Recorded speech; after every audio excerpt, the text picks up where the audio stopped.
Sports. We are Baltimore. We are San Diego. Facing one of the most dangerous hitters in baseball now, and there it goes again. It's a 7-6 game. Caminetti, big time play, throws from his. Oh, goodness, what a play! Into center field. Andrew Jones back at the track of the wall. Caminetti to put the Padres on top. 3-2 in the 10th.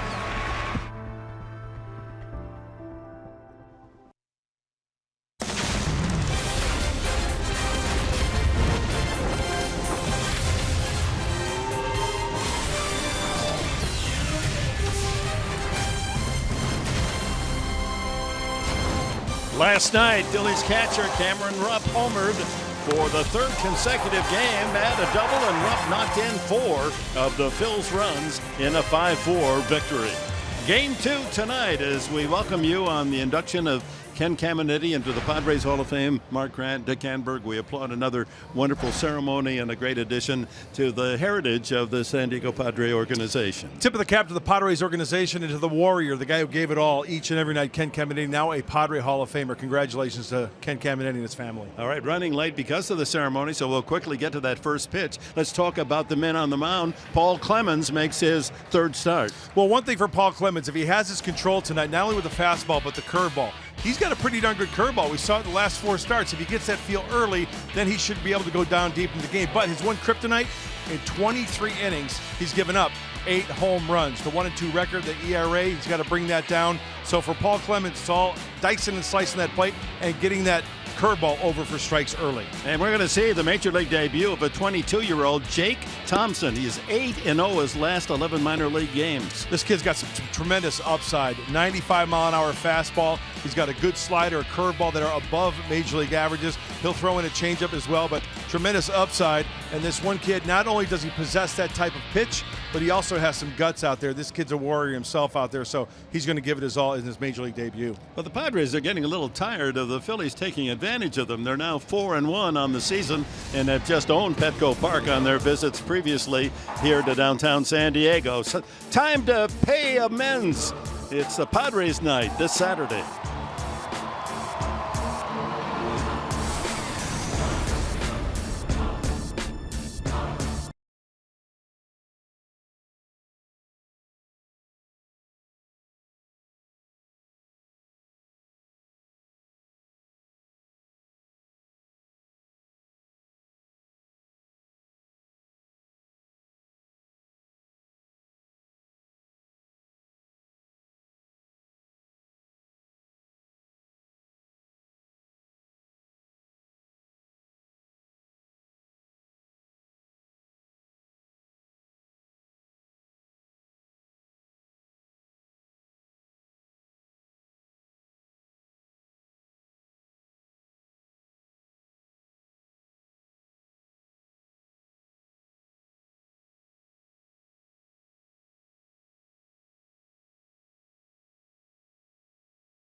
Presents Padres Baseball, brought to you by Jerome's Furniture, where Jerry's price is the lowest price every day. By Petco, where the healthy pets go.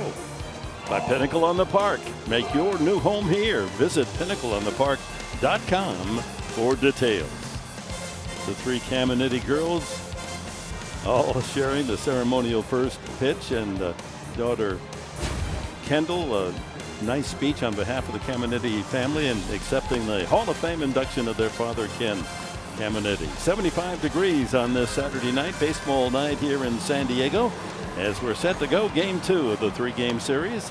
Phillies winning it last night 5-4, and here's their lineup, brought to you by Hyundai. Leading off will be Cesar Hernandez. Odubel Herrera was not in the lineup last night. He's in the second spot, followed by Aaron Alter. Michael Franco hits in the cleanup spot. Good to see the veteran first baseman Ryan Howard in the lineup tonight. Cameron Rupp, the star last night, hit 6th. Then Cody Ashe in left field. Freddie Galvis, the shortstop, and the pitcher in his major league debut, Jake Thompson. And the scouting report for right-hander Paul Clemens, 28-year-old, making his 5th start. Strike 1 and no deep counts, plain and simple. And if I could add one, keep the ball in the ballpark. He's been bitten by the home run bug. In his previous 2 starts as a Padre, he's given up only 5 runs, all on home runs. And he steps to the rubber, and Cesar Hernandez steps into the batter's box with his .292 batting average. Still plenty of sunshine bathing the center and right field area as we're underway. First pitch in for a strike at 92.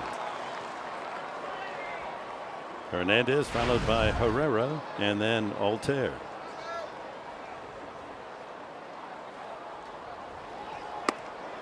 Breaking ball, strike 2. Hernandez, 25 years of age, one of several players on the Philly rosters from Venezuela.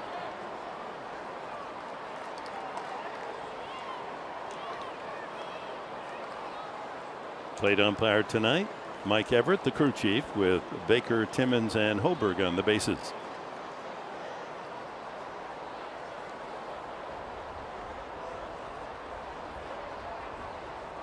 Swing and a miss, strike 3. Good start for Clemens as he punches out Hernandez. Here's the Padres defense tonight, brought to you by your San Diego County Ford dealers. In the outfield, Blash in right, Jankowski in center, and Dickerson over in the other corner, left field. On the infield, Solarte and Ramirez back in the starting lineup. Schimpf and Myers guard the right side, and Christian Bethencourt behind the plate for Clemens. Odubel Herrera, another Venezuelan product. He's 24, heading .284. Healthy cut. He made his presence known as a rookie a year ago. Hit a solid .297. Been in a bit of a slump in the last few weeks, but his average still more than respectable. Yeah, given a little bit of a blow. Pete McCannon, the manager for the Phils, hasn't played 3 of the last 4. 93. Tell you what, Paul Clemens, he's got some nice movement on that 2-seamer. He's touched 95 already. The punch out to Hernandez was a fastball at 94. Aaron Alter is on deck. Jumps quickly ahead of Herrera, 2 strikes. And skips that one in. The Phils, winning last night, are 4-1 against the Padres this year. And how can you explain the fact that at Petco Park they've played 41 times? Padres have won 10. Phils have won 31 times, 31-10.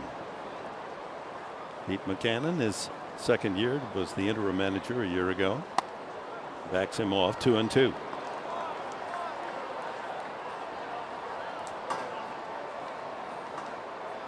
Last Sunday against the Reds, Clemens went into the 5th inning and then came up with stiffness in his back, had to be taken out of the game. Says he's okay. We're ready to work tonight. Foul. That caught the mask. Plate umpire Everett, I believe.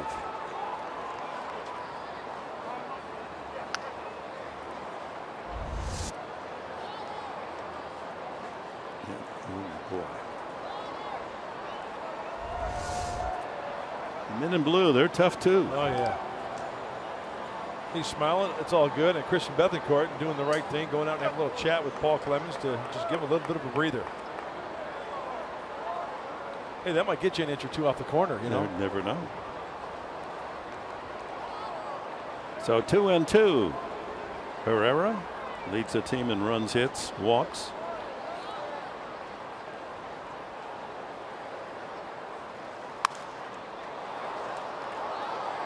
You know, one thing I've noticed since Clemens has been on the staff for the Padres, he's consistently up in the zone. And the fastball runs, the curveball sometimes is up in the zone, but once he gets that field down near the shoot tops, it could be a nasty pitch. And sometimes if it's up just enough in the zone, the hitters will swing through it, like Hernandez did for that first out.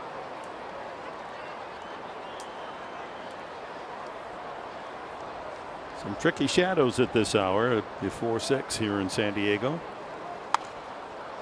Foul back. And right fielder Jabari Blash, wearing his glasses, he'll get the worst of it. Ball's hit high in the air towards center. He'll be looking right into that setting sun.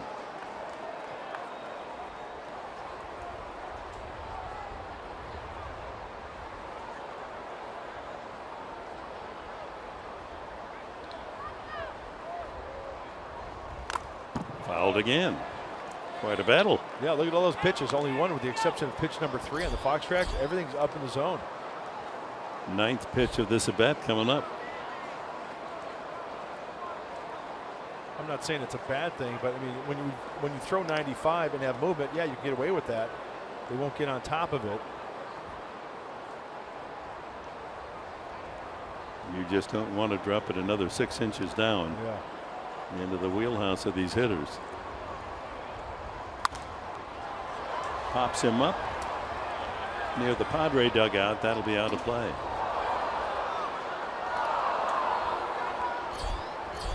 Still 2-2. Well, he's consistently low 90s. He's touched 95, 94. Check that, 94. 5 straight foul balls by Odubel Herrera.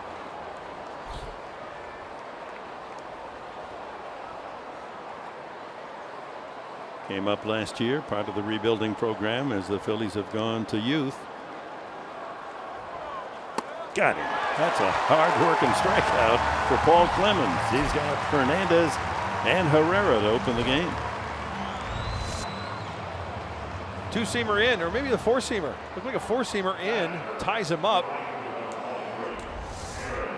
That was quite a battle right there, and Clemens wins the war. In tribute to Ken Caminiti, the Padres wearing the uniforms from the Caminiti era. Team that went to the '98 World Series. Aaron Altair.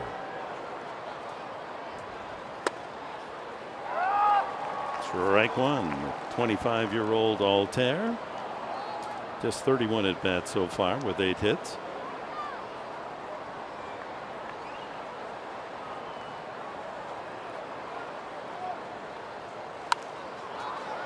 And Clemens ahead 2 strikes. Well, the Padres have brought back an old friend. Big left-hander Clayton Richard. Back in a Padre uniform. He'll be working out of the bullpen initially. They made that move today. Matt Thornton has been designated for assignment. In the dirt. 1-2. Nice to have Clayton back in the Padre family. Get his feet wet again down in that bullpen and maybe make a start. You never know. Chew up some innings for you.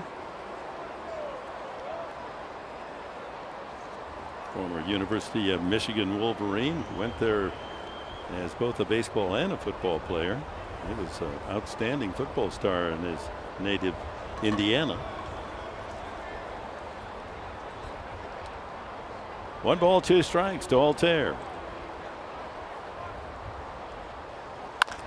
Pulled foul past third, not by much. Hey, the strikeouts are great, but the pitch count is getting up there. Next toss will be number 19 for Paul Clemens. One-day game in the books here on the West Coast. The Dodgers shut out Boston 3-0.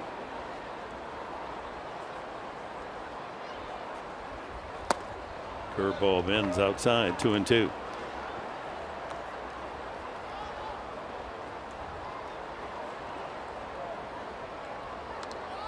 And the Cubs shut out the A's up in Oakland 4-0 the other final. And a full count. And losing his balance on the follow through, and with the back problems the last time out, it can be worrisome. Michael Franco on deck.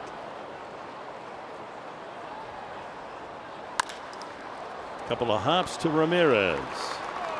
Low in the dirt and dug out by Myers. Oh, he is flashing some big league leather at first base. Here come the Padres.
Lineup. Andy Green will have them hitting in this order. Brought to you by Toyota. Travis Jankowski will start things. Will Myers moves from third to second, and Yangervis Solarte from fourth to third. They insert Alex Dickerson in the cleanup spot, followed by Jabari Blash, then Ryan Schimpf. Christian Bethancourt bats seventh. Alexei Ramirez back in the lineup in the eighth slot, and then Paul Clemens. Well, making his major league debut, Jake Thompson. We got some big things in store for this youngster. He's got the fastball, slider, curveball, changeup. His secondary pitches are very above average, and he's a strike thrower. Kid has been traded 2 times the last 2 years, deadline deals, and getting a chance now with this young Philly team. Just 22, a native Texan. He was the Tigers' second-round pick initially, and Jankowski comes out swinging and dumps a single into left field. Jankowski with a base hit on the first major league pitch from Jake Thompson. Here's the Philadelphia defense in the outfield. Lachey in left, Altair in right with Herrera the center fielder. Franco and Galvis on the left side. Hernandez and Howard at second and first, and Rupp behind the plate. Well, Myers 3 for 4 last night with his 21st home run, so he's 21 home runs and 21 stolen bases at this stage.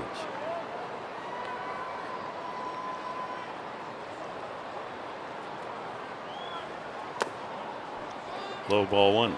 Welcome to the big leagues, Jake Thompson. One pitch, working from the stretch.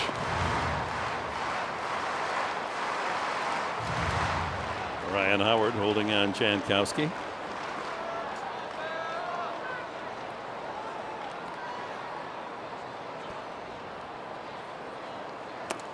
2-0. It gets away, and Jankowski moves to second base on the wild pitch.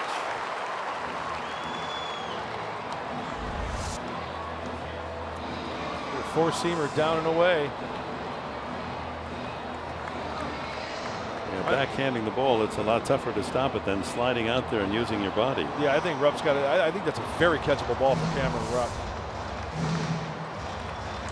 So Myers with a chance to give the Padres the early lead. No one out, and Jankowski at second.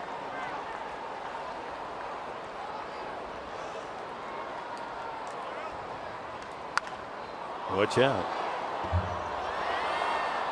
Our Ram trucks tools of the trade.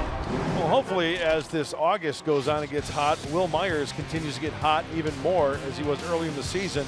Oh, that's the danger zone. Really? You're going to try to throw a pitch to Will Myers? Looking to follow the ball, track the ball. He can use the whole field. Generates that power, and the ever so famous standing tall Will Myers follow through for the home run. That was a laser into the lower deck underneath the overhang of the first tier of the Western Metal Supply Company building. He almost hit it there where it says hit it here on that home run. 3-1 now to Will.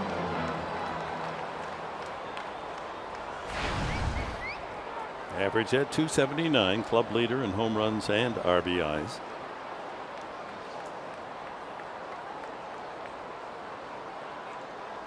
And ball 4. Well, the first 2 men on against Jake Thompson. Let's check our keys to the game tonight, brought to you by your San Diego Honda dealers. First one, finish the Phil's rookie. See how I was being creative there, finish. Oh, that's nice, yeah. And the second one is crooked numbers early. Hey, you know what? I know it's his major league debut, but you want to get him out of there as quickly as possible.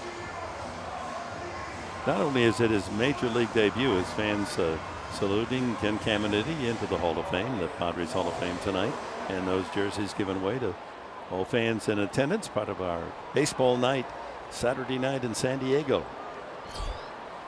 Jan Solarte, leading hitter at .290. Swing and a miss. Not only his debut, but Jake Thompson is the 2000th player ever to perform for the Philadelphia Phillies. They go all the way back 1800s, and he is the 2000th to wear that uniform. Tied him up again. A couple of pitches low and inside, and Solarte in the hole, 0-2. Well, he's reaching back right there for the breaking ball. That is some really sharp movement to it.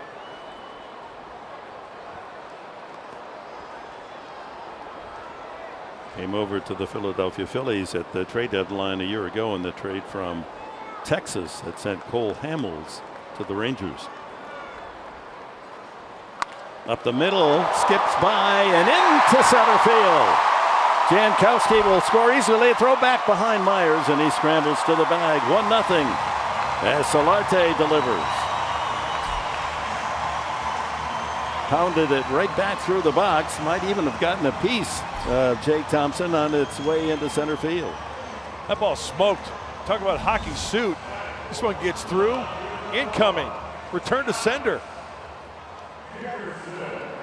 0-2 pitch.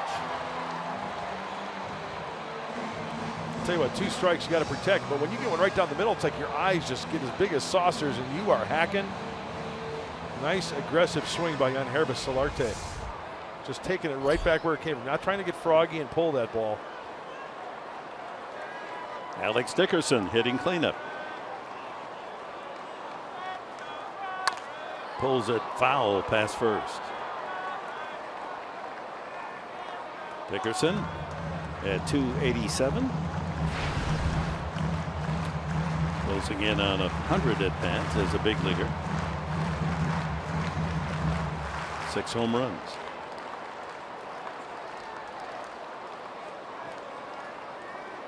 Myers at second. Solarte the RBI single at first.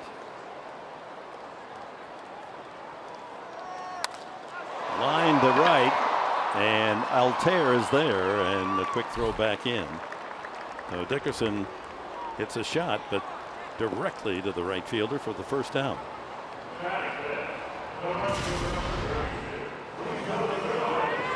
The 3 daughters of Ken Caminiti. That's Mark Sweeney, one of the receivers. First Mark, a teammate of Ken with the Padres. Trevor Hoffman there as well. And Carlos Hernandez, the other catcher. Very nice. Terrific ceremony, and Ted Leitner, he's the best when it comes to emceeing affairs like this. Sure is. Jabari Blash fouls it back. Crowd still arriving here at Petco Park. Seats filling in. We're going to have a good house.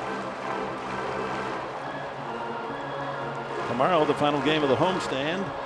A 1:40 game will be on the air 1 o'clock here on Fox Sports San Diego with Jared Cozart starting for the Padres against Jared Eichhoff of the Phillies.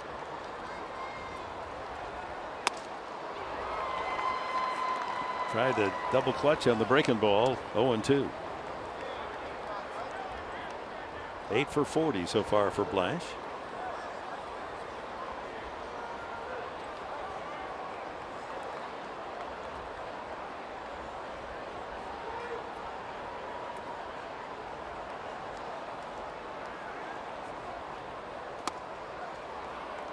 Just a little high. You know, technology these days, right? I just went on MLB.com, went to the Phillies site, and I saw some of his minor league outings. Saw his stuff, Jake Thompson, what he has to offer. Saw the nice center field camera angle from AAA. Got a chance to see his stuff. So I'm sure the Padre hitters have got a chance to see that as well before they stroll up to the dish. Breaking ball caught him looking. The first major league strikeout for Jake Thompson. Used the curveball. And right after that pitch, see Cameron Rupp after he frames it, strike 3. He takes that ball and tells the umpire, I need a new one. I'm going to throw that one into the Phillies dugout as a memento for Jake Thompson. Brian Schimpf has been hitting second, dropped down to the 6th hole. 2 on, 2 out. 1 for the last 14 for Schimpf. After that brilliant July, National League Rookie of the Year with those 9 home runs. Myers and Solarte aboard. 2-0.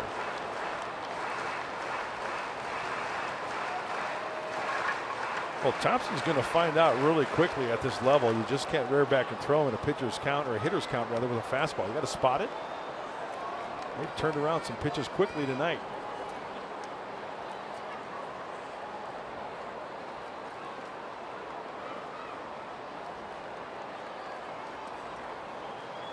He was regarded as Philadelphia's 3rd best pro prospect, making it to the big leagues at 22. 3-0. Changeup. Christian Bethancourt on deck.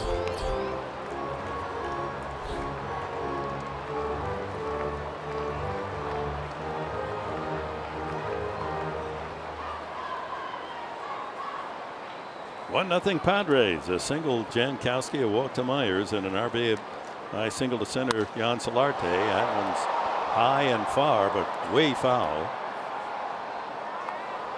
Plenty of distance.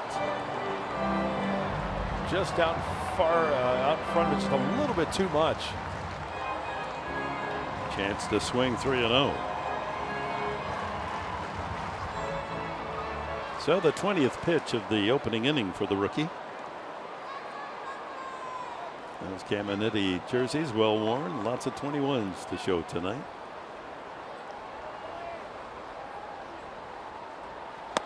And he walks him. Bases loaded. Schimpf joins Solarte and Myers. And here comes Christian Bethancourt.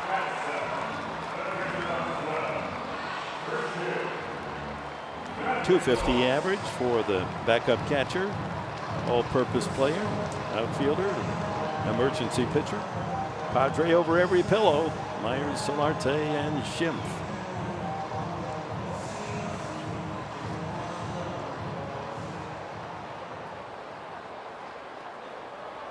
Chance to do serious damage here in the opening inning.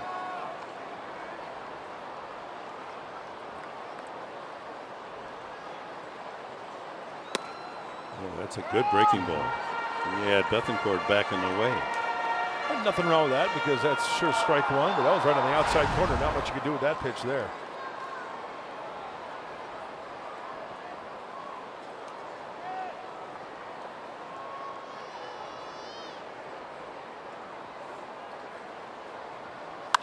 That ball driven into left center field, and that's up the gap.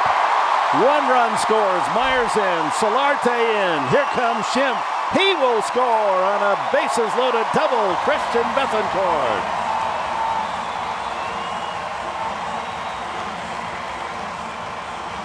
And the Padres jump in front 4-0 here in the opening frame. All rise. Bethancourt is now in session. Talk about putting up some crooked numbers early. Multiple base runners. Boy, the major league debut for Jake Thompson getting to be a rocky one. Breaking ball, strike 1. Second pitch, breaking ball. But this one, middle in. And Christian Bethancourt splits the gap nicely. That's a good hit in this inning for the San Diego Padres. Bethancourt with his 19th, 20th, and 21st runs batted in, a 4-0 lead. Phillies pitching coach Bob McClure out to talk with young Jake Thompson. I mean, he has just been lights out in the minor leagues, as we mentioned. The last 11 starts at the AAA club, Lehigh Valley, 8-0 with a 1.21 ERA. Part of a trade that has been very productive for the Phillies. Cole Hamels certainly is doing the job in Texas. Jake Diekman also in the deal. But you have Matt Harrison, Jared Eichhoff, we're going to see tomorrow, and Jake Thompson have all pitched already with the Phillies. Alexei Ramirez hitting 8th. And that catcher you saw in there, Jorge Alfaro, for the Phillies in that trade. They've got some high expectations for that catcher in Double-A. He's tearing it up down there. Good deal for both sides. Certainly has helped to build the new program in Philadelphia. Out of play.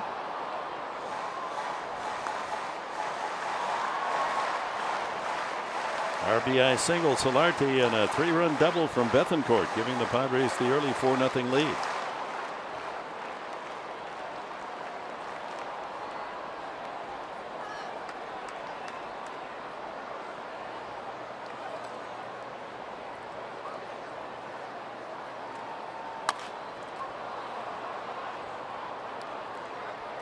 Franco in foul territory. The Padres will close out this 9-game homestand tomorrow with Jared Cosart against the Phillies' Jared Eichhoff. Off day Monday will be spent in Pittsburgh. The Padres will fly out after the game tomorrow night. Then 3 in Pittsburgh, 3 next weekend in New York against the Mets, and then 3 down in Tampa Bay.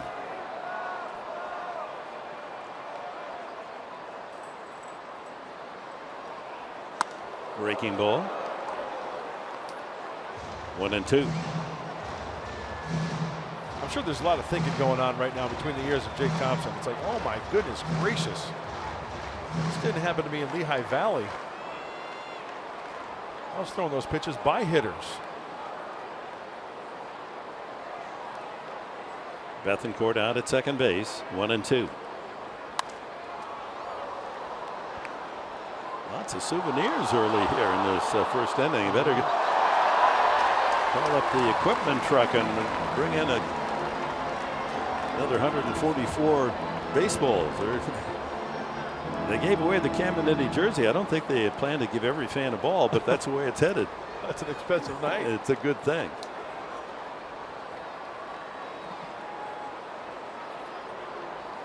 $15 foul balls here in the first inning.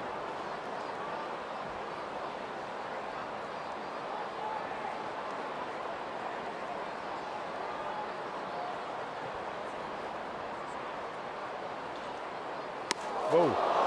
Another breaking ball hanging inside. 2-2.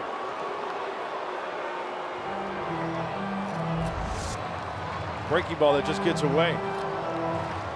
Trying to get that feel, that consistent feel on that breaking ball. We've seen the slider tonight from Thompson, the curveball, very inconsistent, and of course the location of the fastball. A long first inning in his major league debut. 29th pitch coming up.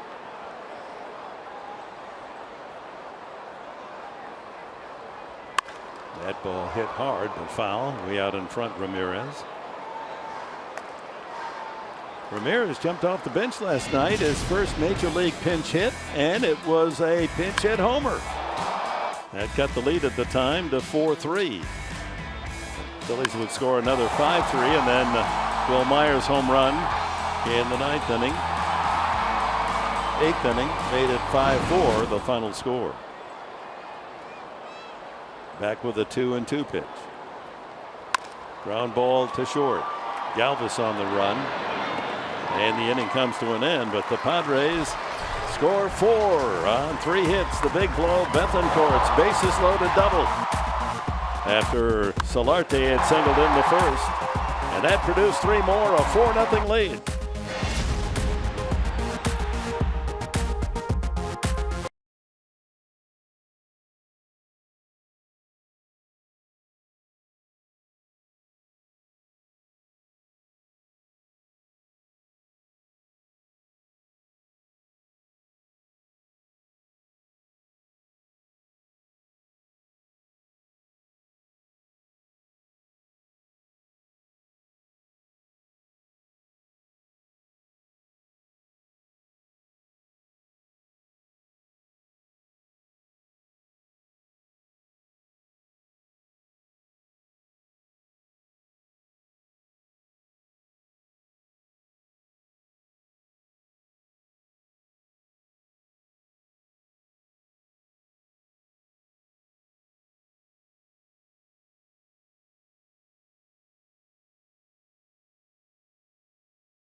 In baseball, that's all you can ask for is opportunity, and then you try to make the most of it. So I've been preparing for a starter's role, knowing that I'll be in the bullpen and hopefully have an opportunity to start down the road. You never know how that works out in baseball, but I'll be prepared for whatever comes my way.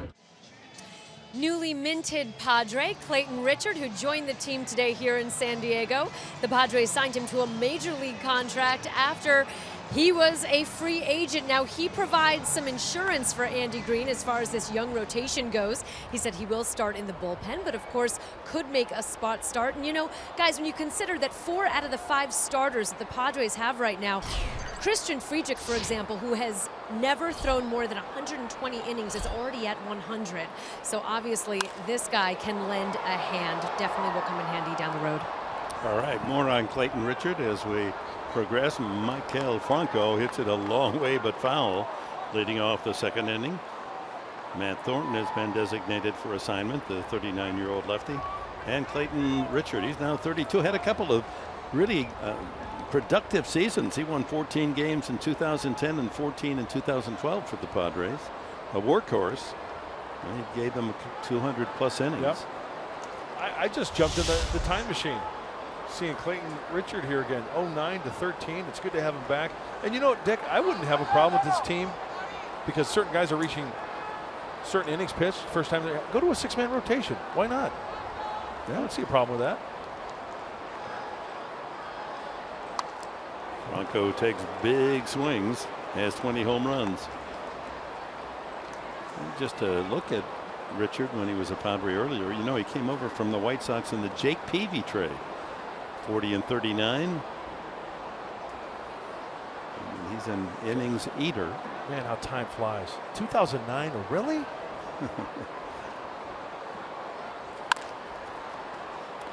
Foul ball, no play. Just foul, says third base umpire Pat Hoberg. Well, Solarte does the right thing. You play it out. Let the umpire call it. Franco, Howard, and Rupp, the home run hitters in the lineup for the Phillies to hit here in the 2nd. Shift on. Shadows not covering all of the field except for right field. Ground ball to third, and Solarte gobbles it up and throws across for the end. One away. And here's the 36-year-old veteran Ryan Howard. His average way down from his expectations as former National League most valuable player. But he can still take it a long way. 15 homers. 372 in his outstanding career.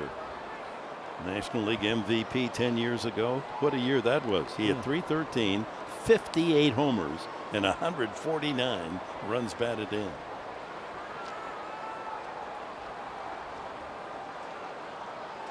Shift on. Ball one.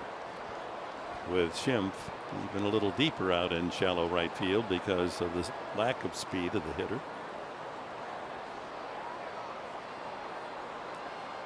First time Clemens has fallen behind. High drive center field. Back goes Jankowski, and Howard is hit it out.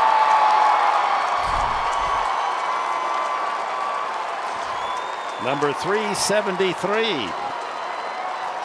And that double home run ball bites Clemens again. The 9th that he's allowed in just 24 innings plus. 4-1 the score. Four-seamer up, and Ryan Howard gets extended. You know, at first it didn't sound like it was towards the sweet spot of the bat. I kind of thought it was towards the end of the bat, but not the case. Take a listen. Yeah, he hit that one pretty good. And when you get Ryan Howard extended away, that's exactly what he can do. Into the San Diego Beach. Here's Cameron Rupp. Did all the damage with the bat last night.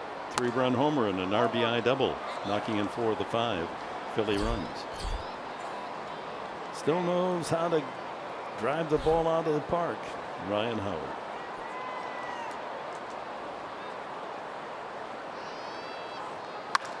Line drive, Myers there to make the catch. Quick reaction by Myers to lay the glove on the dirt and take a double away from Rupp. Heads up, coming in hot. Ball slicing also. Will Myers just has to drop that glove to his left, and Will makes it look easy. Hey, ball's in the dirt. Ball's on the line. Well, we hope we don't jinx him, but he has improved incredibly defensively. He has not committed an error all year. High pop-up off the bat of Ashe. 3 convert, and it's Jankowski with a call and the out. Howard's 428-foot home run makes it 4-1.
6th, a very special day of the baseball season for Tony Gwynn. Mr. Padre collecting his 2,000th hit in 1993, and on this date in 1999, number 3,000 for Tony Gwynn, all on his mother's birthday. How about that? Forever present there in the park with that fantastic statue, Mr. Padre. Oh, that was fun to watch. You know, I'll never forget when I was with other teams and we go over scouting reports. This story's been told many times, but we got to Tony Gwynn. And I remember the pitching coach would say, "Hey, Mark, how do you pitch this guy?" I said, "You probably heard this before, guys, but you just throw it right down the middle. Maybe he'll get himself out." You couldn't pitch him one certain way. Paul Clemens, the pitcher, will lead it off here with the top of the order to follow.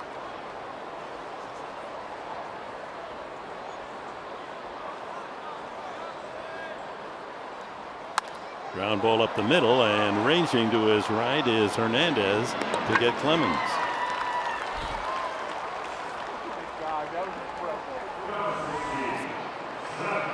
Well, Ken Caminiti in '96, just unbelievable.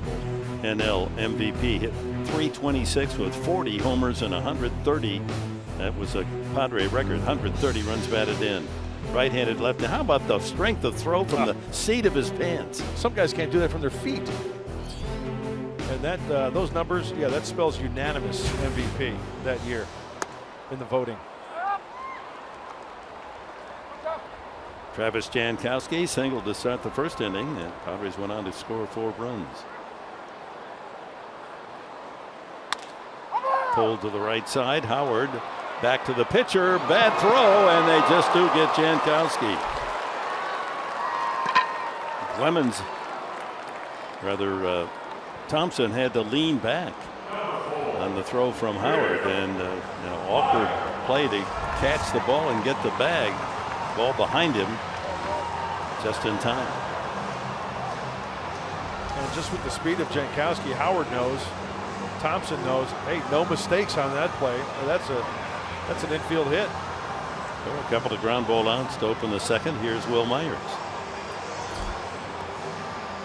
Walked and scored in the first.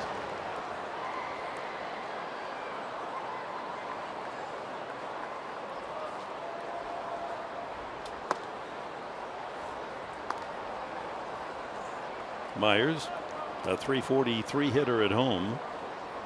Modest hitting streak.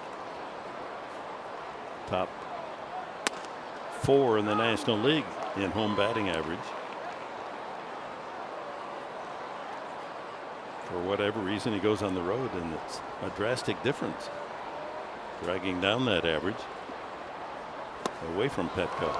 He starts hitting on these road trips. You're talking about a 300 hitter. You know, I talked to Will about that earlier in the year, and he just said, he flat out said, "I love hitting in my home venue. When it was in Tampa Bay, I love hitting in Tampa Bay. And when the Padres now, I love hitting here at Petco Park." Obviously, here for 81 dates. If he could translate on the road, my goodness, the numbers, you bet. Well, he'll be going back to his former home, Tampa Bay, on the upcoming road trip. And I guess it would be fair to say for any guy, Dick, really, that hits at their home venue, they love hitting there. But you ask a handful of guys and say, "Boy, I love hitting in Pittsburgh. Boy, I love hitting at Wrigley." And then they're just the opposite. "I hate Wrigley. Boy, I hate Pittsburgh." Outside, 2-2. 30 pitches for young Thompson in the first inning. Just 10 so far here in the second. That breaking ball just isn't snapping into the zone, is it? He's hanging it inside. Maybe overthrowing it a little bit, but not getting out in front just a little bit and leaving it up.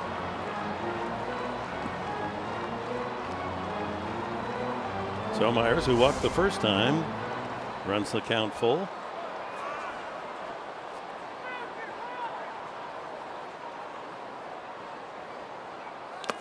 Foul tip into the glove of Rupp. No, plate umpire says Everett that ball bounced first. Rupp tried to sell it. And no argument from the catcher. That's a terrific call by the crew chief. Oh, I think they caught a break. I don't know if that ball changed direction off the bat of Will Myers, or whether it was just a swing at a ball bouncing in.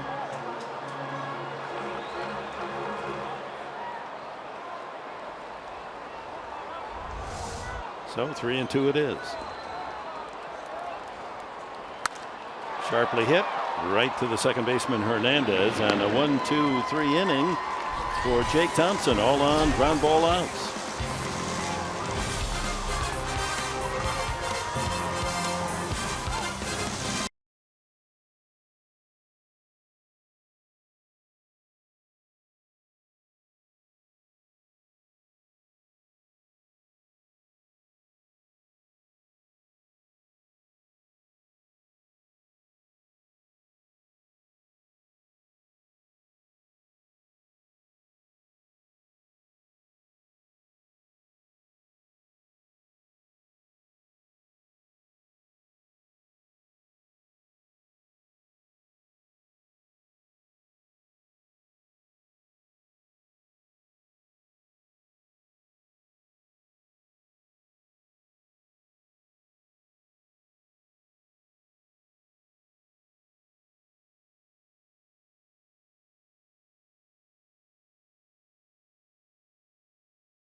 Paul Clemens, and one key factor is to get that release point out in front just a little bit more, so it's an effective pitch, not up in the zone.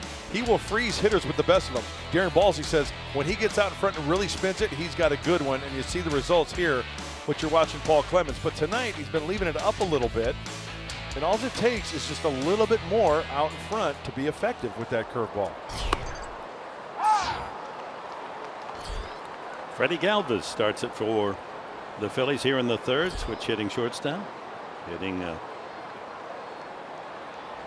left-handed 237, right-handed 190 something. There's that curveball pulled foul. That was a really good one. You know, Dick, a lot of people, even I thought, you know, when to release a baseball, it's not out here.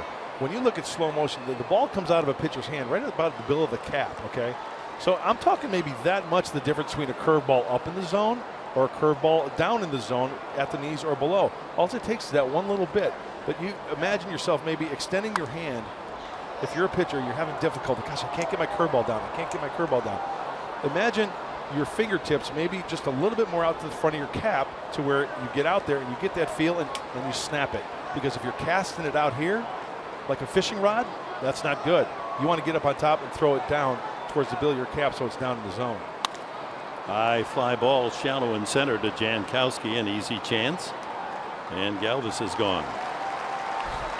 And that's exactly what Jake Thompson in that first inning had trouble. That ball, you know, he's got a lot of action, wrist action on it, but if he's releasing it too soon, right, it's going to hang inside. And it's not a bad thing if you've been up, up, up, and you bounce one, because that shows me you've made an adjustment. Mm-hmm. Now you've got to find that happy medium. And once you get that feel, it's fun to throw. Here's Thompson, the hitter. We don't know what kind of bat he swings. We're about to find out. His first major league try with a stick. And the count goes 2-0. There are two pitches I would encourage youngsters to throw. Locate the fastball, whether it's a four-seam or two-seam grip. Develop a changeup grip that you're happy with, because your hands aren't fully grown, you're not fully mature, you can't manipulate the ball to throw a good curveball. Yeah, don't throw the curveball. No. It should be banned in Little League, I think. I totally agree with you, Dick. There's no need to throw it. You really don't, because kids think they know how to throw it, but they don't know how. They work around it. They run into elbow problems. They're not big enough and strong enough to manipulate the baseball to spin it correctly. Swing and a miss, 2-2. Well, I wasn't very big in high school, so I didn't throw fast, but Dad taught me how to throw a curveball. I could throw a pretty good breaking curveball. Right. But by the end of my senior year, I couldn't raise my glass. I just had no elbow left. And so that was so much for my dreams of being a big leaguer. It was somebody had told me. Full count. Sharply hit. Solarte backs off and fires to first for the out.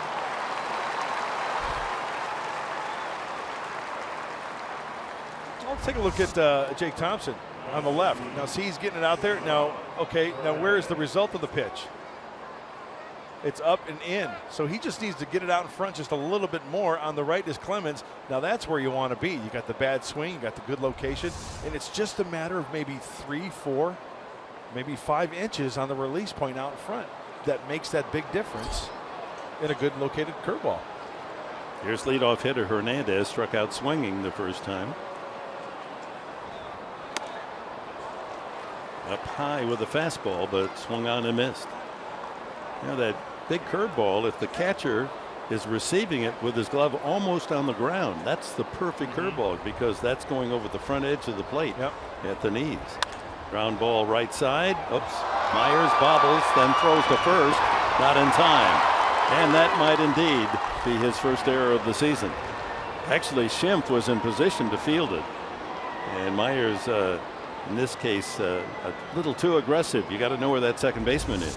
Yeah, I'm right there with you, Dick. I thought when this ball was hit, Ryan Schimpf was the infielder that was going to field this ball. This will give us a better look. Yeah, that would have been Schimpf's ball, no doubt about it. And as you mentioned, Will Myers being a little bit overly aggressive there. And the speed of Hernandez, safe on the air. 2 outs to Odubel Herrera. And beware of Hernandez. He's a good base stealer, has 11.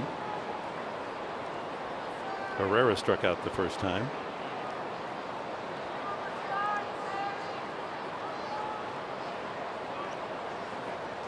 Four to 1, the Padres lead it. We're in the top of the third. 2 outs. At the knees, fastball strike. Properly way to grip the curveball. See how the fingers are trying to be on top of the baseball so you can spin down that way to get up on top of it. It's almost like taking your, see those knuckles right there? It's like what I try to tell kids is, hey, scrape your knuckles, the knuckle right below your fingernail on the ceiling. That will give you that impression, or that hand grip on top of the baseball to get that 12-6 rotation. The middle finger knuckle, huh? That knuckle near the fingernail. Yeah, right near the fingernail there.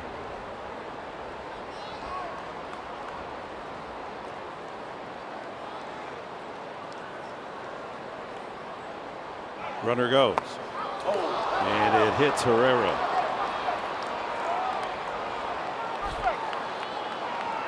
Breaking ball low and in, and Herrera hobbles to first base. So an error and a hit batsman, and that brings the tying run to the plate.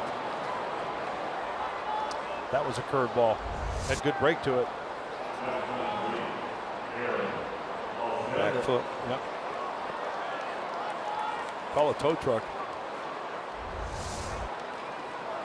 So 2 on 2 out to Altair. Grounded to short his first time.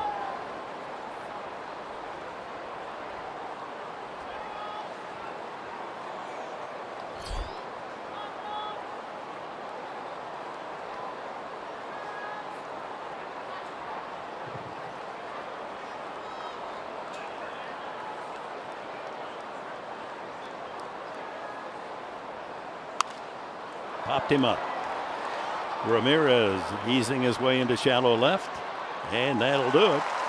No damage done by the air and the hit batter. Padres lead 4-1.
San Diego presents Padres Baseball, brought to you by Sequan Casino. Sign up for the new Padres Club Card today. By Jack in the Box, try the new Smoky Jack. Taste it before it's gone.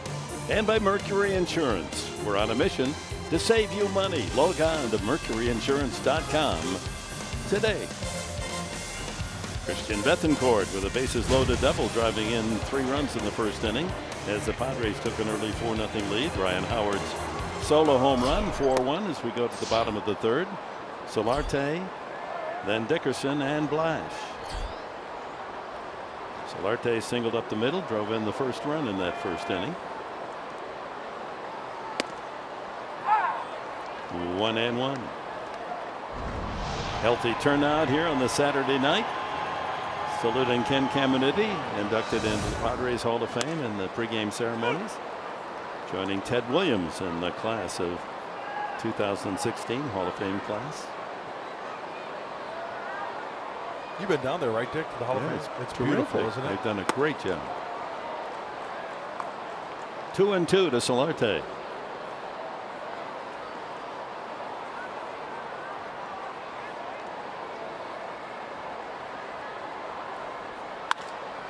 Line drive right to Galvis, the shortstop. 1 away. Well, you go back through the 48-year history of the Padres and the best seasons by a player. 1996, Caminiti winning the National League MVP. Tony Gwynn in 97. 17 homers, 119 RBIs for Gwynn. Greg Vaughn in 98, the World Series year. Hitting .372. Are you kidding me? Really? Just think about that, ladies and gentlemen. An average at the major league level of .372. Well, he would have hit .320 blindfolded. Oh my! You know how many times he struck out that year? 28 times. Yeah. Oh, man. And there's Phil Nevin, 306 and 41 dingers, and Adrian Gonzalez, 36 homers, 2008.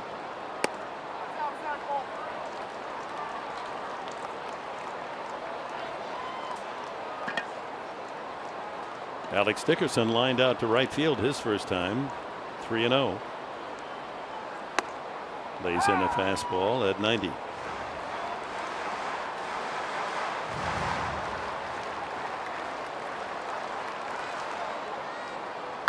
Line drive, base hit. Boy, that ball jumps off Dickerson's bat. 4th Padre hit. This kid Dickerson's got it going. He's got a nice, short, quick, compact swing. The ball jumps off his bat.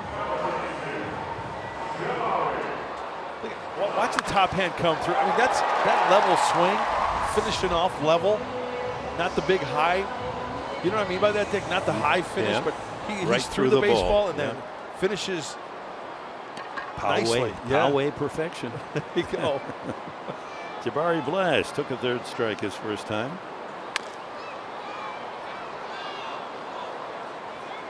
Padres trying to add on their 4-1 lead.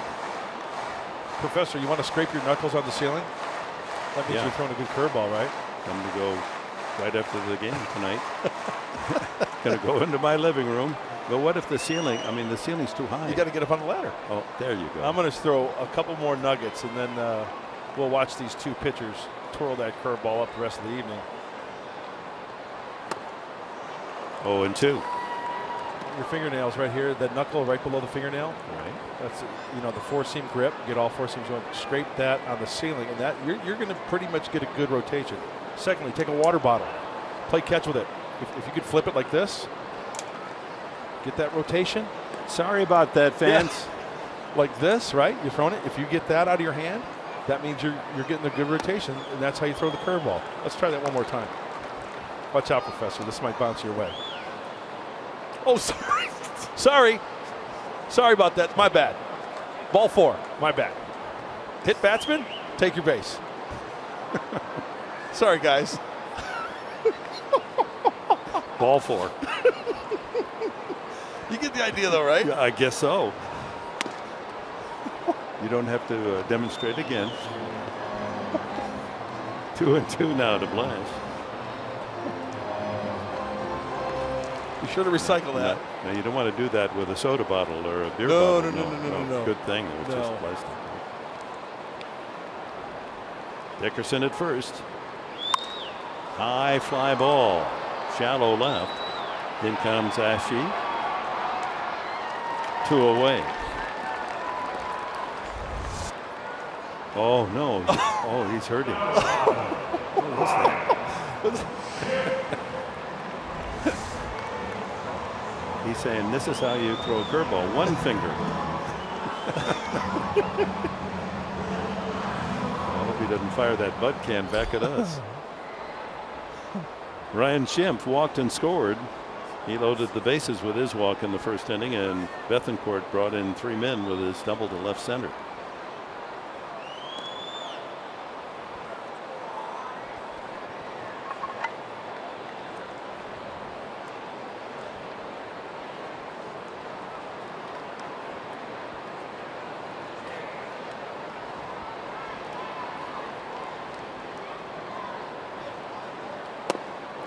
Inside.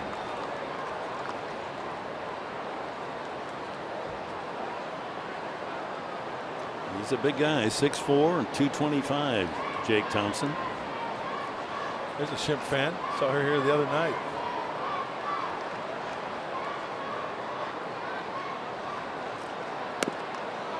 Changeup outside. 2-0 to Ryan.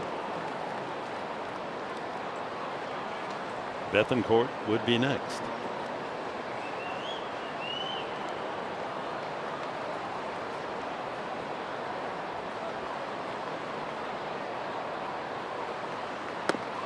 Three and 0. Crowd still coming in to Petco Park on this beautiful Saturday night.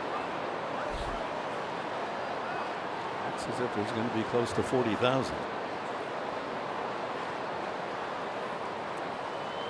I love that shot right there. Right out of the natural. Strike one, 3-1.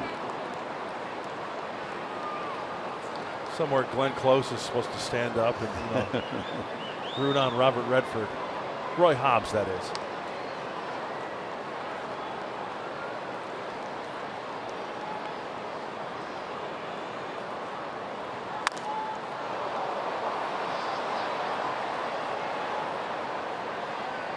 Sailing high into the second deck.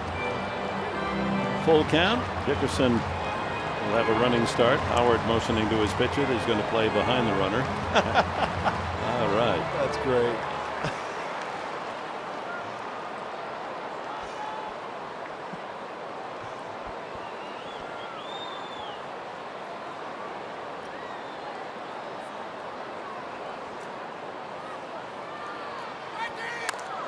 Pops him up. Left side.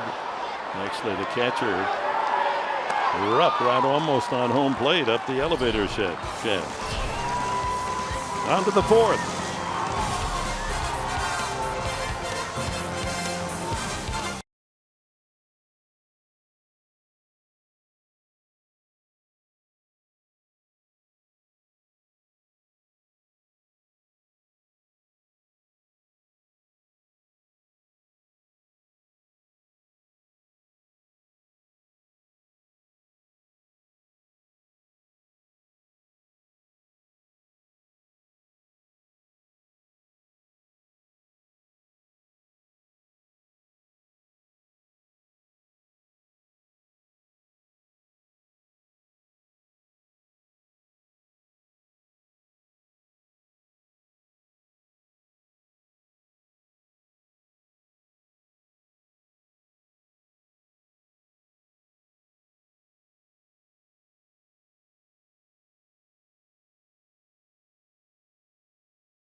Our great moments in Padres history brought to you by Geico. October 1998 NLCS Game 1 against Atlanta.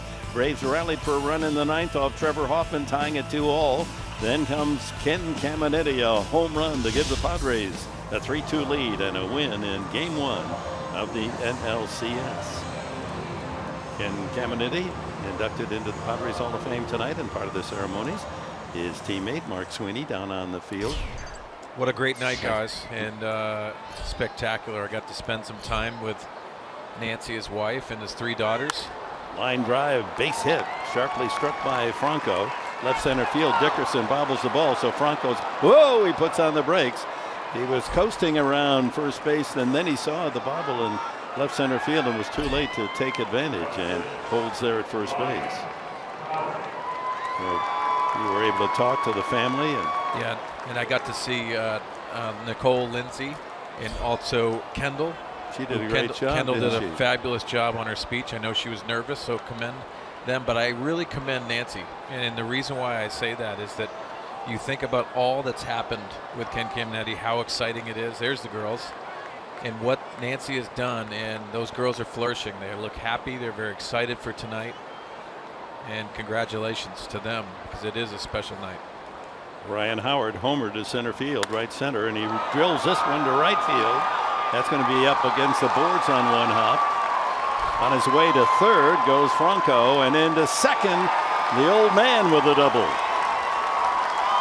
Wasted no time, first pitch, and drives it into the right field corner. He's got a home run and a double tonight.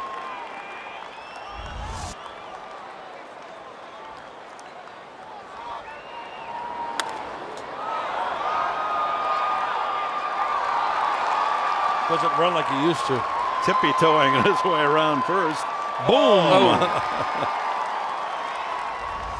That had a little twitch of the on the Richter. So second and third, no one out here in the fourth inning. Padres 4-1 lead in jeopardy here as Cameron Rupp steps up. He lined to first base. Home run with 2 on last night.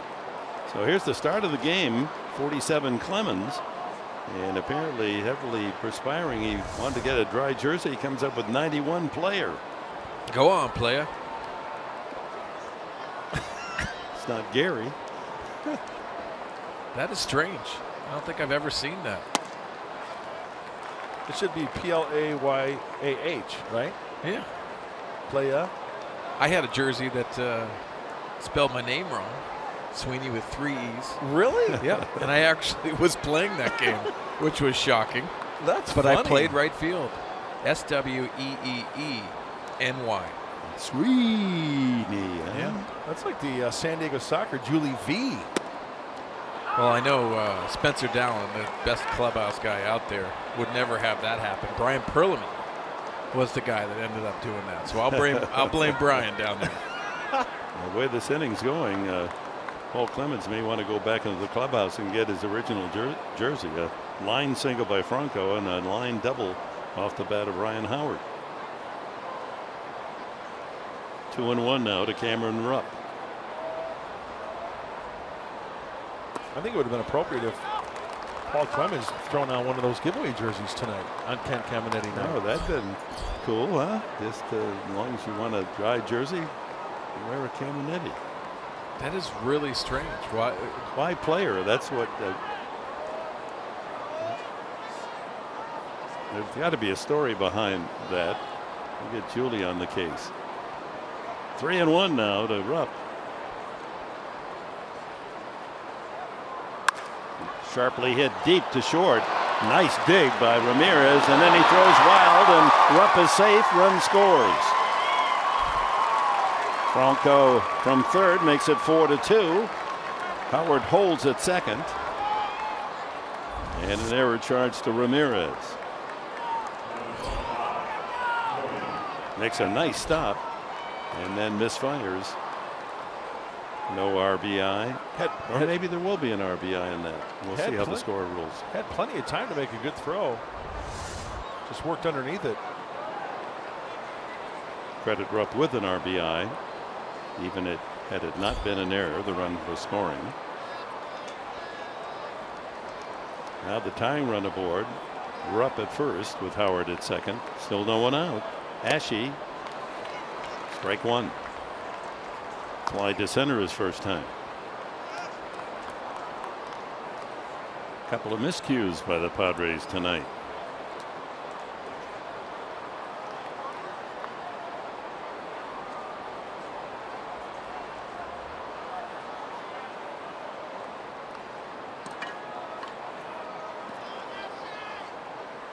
Slow curveball, doesn't get the call.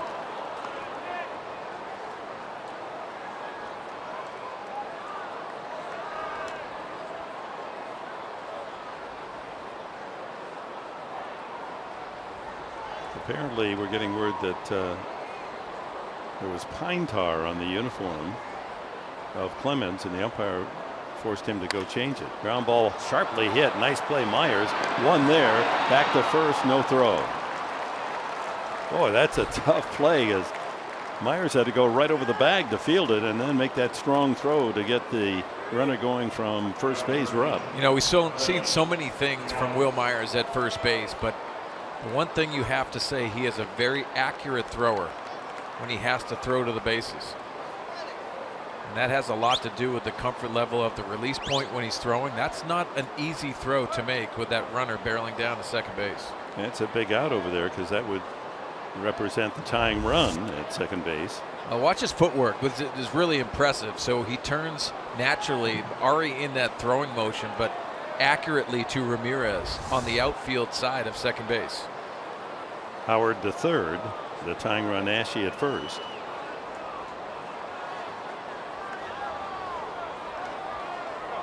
Both benches on the phone to the video men in the clubhouse. No challenge. Freddie Galvis flied to center his first time.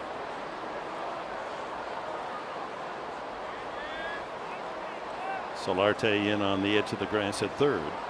Infield back up the middle, looking for a double play chance, get out of the inning. 4-2 Padres, as the Phils whittling away at that early 4-0 lead. So in the first inning, Clemens with a visit from plate umpire crew chief Everett, and went back in the clubhouse and changed his jersey to that 91 player. Like going back to spring training. Yeah. Player was a pretty good 80s band too, by the way. Yeah. Breaking ball. 1-1.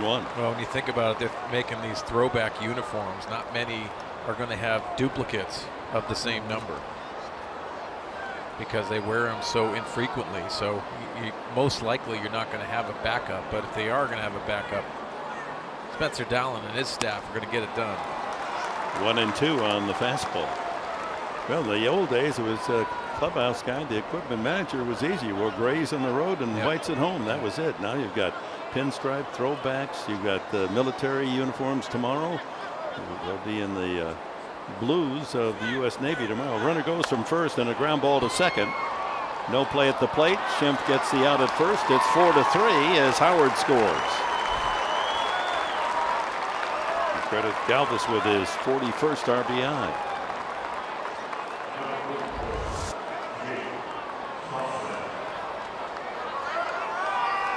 There you see on the right shoulder the pine tar. Well, it just makes sense, because when you're hitting and you get a plate appearance, a lot of guys will put some pine tar on their bat and they'll hold it on their shoulder before they get in their stance. Classic was Matt Kemp. Yeah, Matt Kemp had a lot of pine tar on it, and people always wondered why it was on his back shoulder, because when he released his bat and swung an on deck circle, it was his back shoulder. That's the reason why that pine tar would be on there. Mark Grant thinks that it should be okay for a pitcher to have pine tar. That'll help that curveball. The only trouble is, when you try to hit the ceiling, your finger sticks up there. That's exactly. the damage. Good call. I think that's a little bit of a stretch, though. A little bit of pine tar. I mean, is he really going to go to that with his cheater? There's the tying run at second base. Ashe. And Thompson, the first time up, hit the ball hard to the third baseman Solarte. See him trying to bring back that two-seam fastball away. Player, baby, come back on that outside corner with that two-seamer.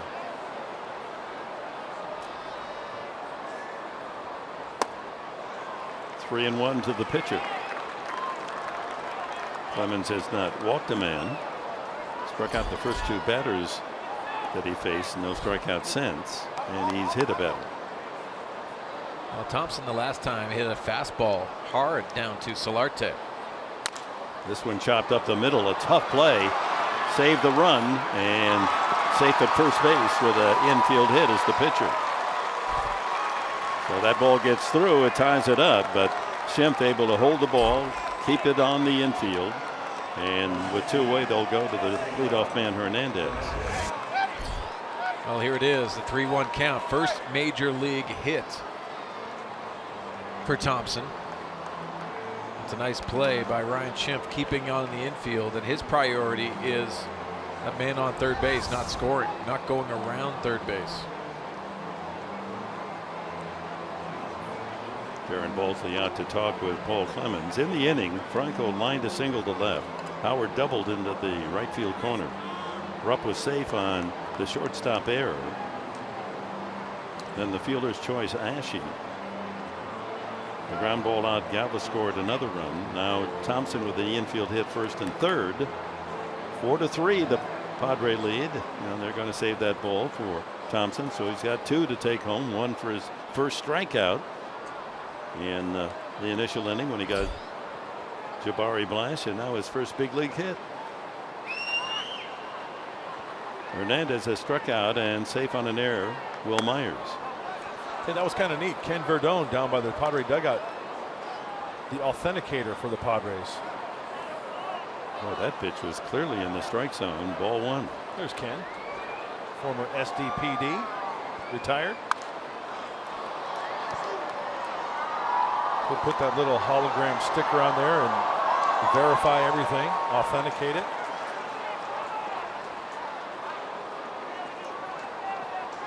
'21st pitch of the inning coming up. As the Phils have pulled within one, it's 4-3, and the tying run at third. Grounded. Whoa, what a play by Myers. That ball headed for right field. He took a run away from the Phillies with that quick action. And we go to the bottom of the fourth.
I know my dad is up there, probably breaking a bat over his knee because he can't be here to actually receive this honor himself. He brought a level of toughness and tenacity that we truly started to believe in ourselves and understood that playing the game that way would not only show the other side what it was all about, but when we got in that clubhouse how important that really was. I know good from great, and that was a great baseball player and a great San Diego Padre.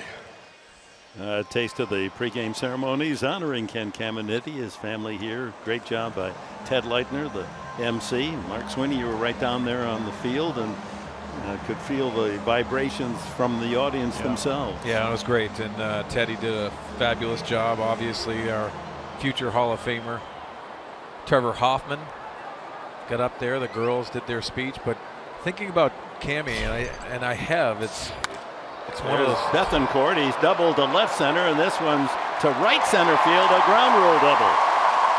Finding the gaps today, Christian Bethancourt.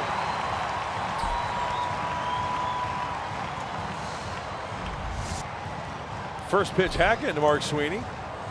Well, you see the pitch, and like Dick said, using the gaps today. Last time bases loaded, but the nice leg kick and getting his foot down early.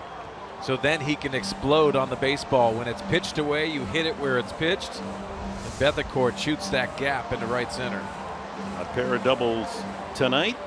Padres with a chance to negate the 2 runs scored by the Phils in the top half of this inning. Alexei Ramirez, the batter, a visit to the mound goes rough. Well, you hear the toughness, mental toughness and leadership qualities of Ken Caminiti. You saw it firsthand. Yeah, he gave us an edge, and the team in 1998 needed that, along with Kevin Brown, Trevor Hoffman. Not taking anything away from Tony Gwynn, but he didn't want to be that guy. He wanted to go out there and perform, lead by example, and we needed a toughness, and it came by way of Caminiti. Everything went through Ken, because for 3+ hours every single night he brought it, and the credibility throughout the clubhouse really came into play. Ramirez grounded to short his first time. Well, you've been there in various situations, Mark Grant and Mark Sweeney, in a room. It may be a party, it may be a business meeting, but there's that one person who walks in the room and owns the room. They just that the charisma, the presence. He's the man or he's the woman. She's the woman. He did that in the clubhouse.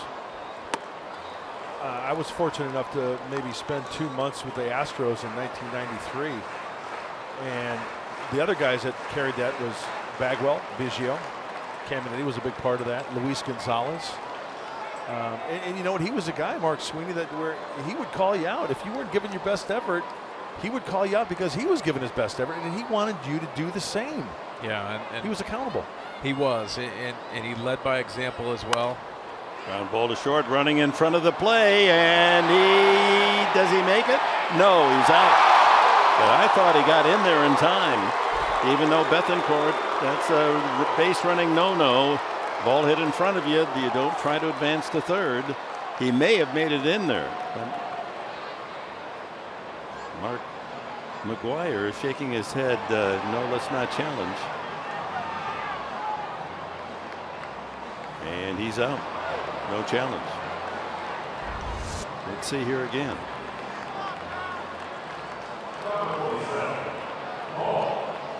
I thought that toe got in there before he was tagged. I wonder if he came down right on that knee area right beforehand. Yeah. But what a play by Freddie Galvis, and the accurate throw on the run. And then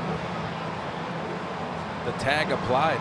And that's one of those plays you can't have that done. We saw Travis Jankowski do it. We've seen it a number of times this year.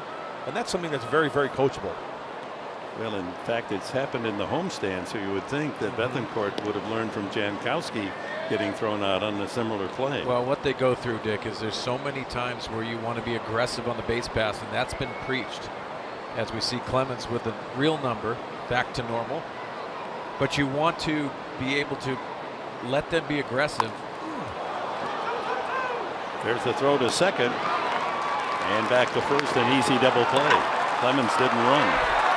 He may have taken that pitch on his knuckles. He acted as though it hit the bat and him, as he didn't even try to run. And the fans let him know they didn't like it. Wow, that's a couple of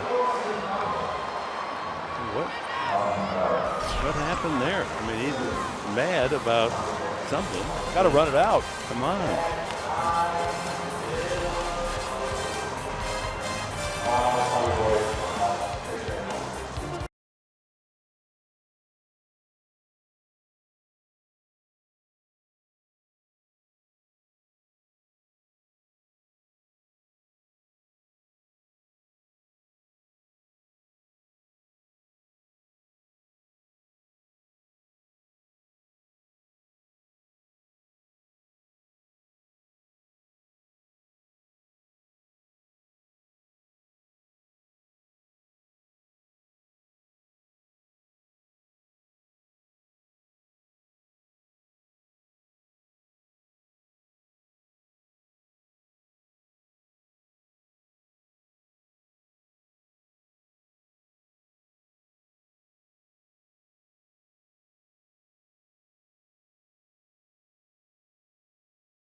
I know that he was always really good with me. I've always been really nervous, and he always calmed me down. He was a really good dad. It was 1998 when they're going to the World Series, but it was the game where they won the division. So after the game ended, all the players and their families got to come out onto the field and just champagne fight, essentially. It was like the funnest thing. I had a whole bottle to myself, and I was just spraying everybody, going crazy. It's so great to be able to celebrate him even, after him being gone. There's still this this joy and this happiness and this memory that we get to all celebrate together. It's great.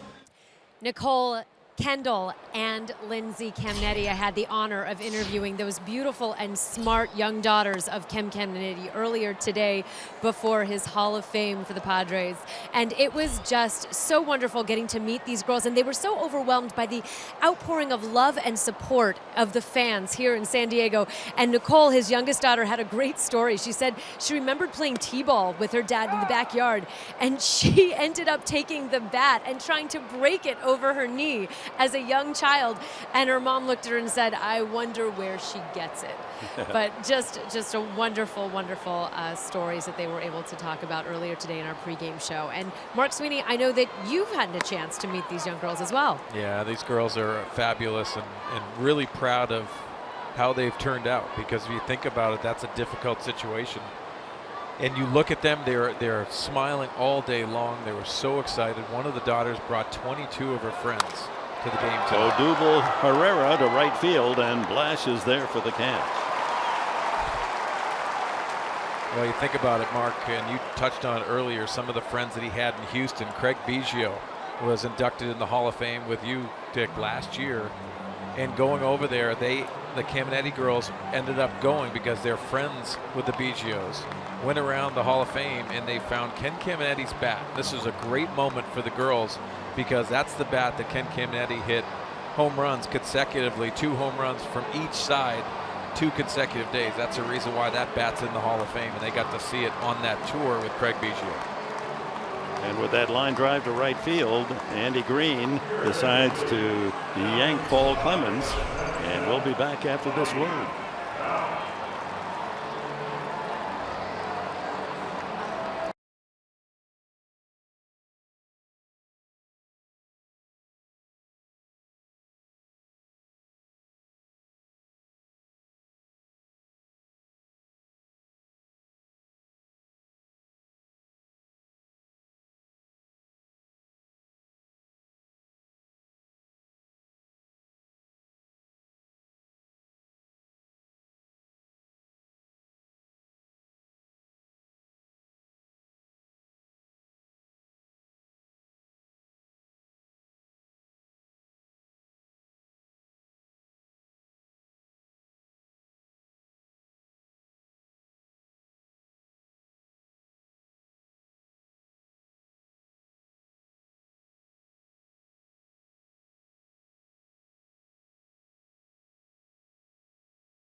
tonight. Replica jerseys honoring his Hall of Fame induction, the Padre Hall of Fame. And Buddy Ballman comes in with 1 out, bases empty here in the 5th. Aaron Altair and Maikel Franco due for the Philadelphia Phillies in the 5th. And our pitching change brought to you by El Cajon Ford. 0-2. Hey, Buddy seems to be a strike thrower. Gets the ball, works quickly, and he's rocking the nice stirrups as well with the late 90s get up. Makes him look taller. He's somewhere between 5'8" and 5'11", depending on who's telling the story. You love that look, don't He's got the stirrups the wrong way. The shorter part goes in front. The big part goes in the back. Same problem with the potato. See how it's higher in the front than in the back? Yeah. Yeah, the short part goes in the front. Swing and a miss, and blows down Altair for the 2nd out. Here's the Arco top tier player profile. Ken Caminiti, 4 years with the Padres, 557 games. Think of that, 121 home runs in 557 games. Wow. Boy, he had the look, didn't he? He had the look. Maikel Franco grounded to third and lined to single to left. So with Clemens coming out of the game, he cannot be the winner, even though Padres are ahead 4-3.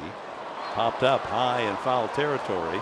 Bethancourt and Myers will watch it land in the crowd. You know, I'm going to compare Buddy Bauman to somebody, and it's not the stature, obviously, but remember Sid Fernandez? Yeah. He pushed the ball. He didn't throw that hard, but he would hide the ball, short arm the ball, and kind of push the ball towards home plate. This left-hander, like Sid Fernandez, kind of does the same thing. Watch his delivery as he'll kind of like drop his arm and go behind his hat and he'll like push the ball. Almost like El Cid did. Obviously, El Cid was pushing 3 bills, but I got Randy Wolf too. Randy Wolf. Swing and a miss, and Bauman comes in to strike out Altair and Franco. We're at the halfway mark, 4.5 in the book. Padres by 1.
First run came in on Jan Solarte's single skip to center, brought in Jankowski, who had scored in the first inning, and then with the bases loaded, Christian Bethancourt found the alley in left center field and drove in 3, and the Padres had an early 4-0 lead. Ryan Howard's 373rd home run in his great career made it 4-1 in the second inning, and 2 more scored in the 4th inning. And Howard right in the middle of things again with a double scored the third run, and a 4-3 game as we go to the bottom of the fifth inning, and Jankowski will start it. Myers and Solarte to follow. A single and a ground out to first for Travis Jankowski. 1-1. So Jake Thompson in his major league debut has settled down after giving up the 4 runs in the first inning. Got away with a leadoff double in the 4th inning, Bethancourt, but the Padres an ugly inning running the bases. Line drive, fair ball. That's into the left field corner, and Jankowski sprints to second. He's got a stand-up double.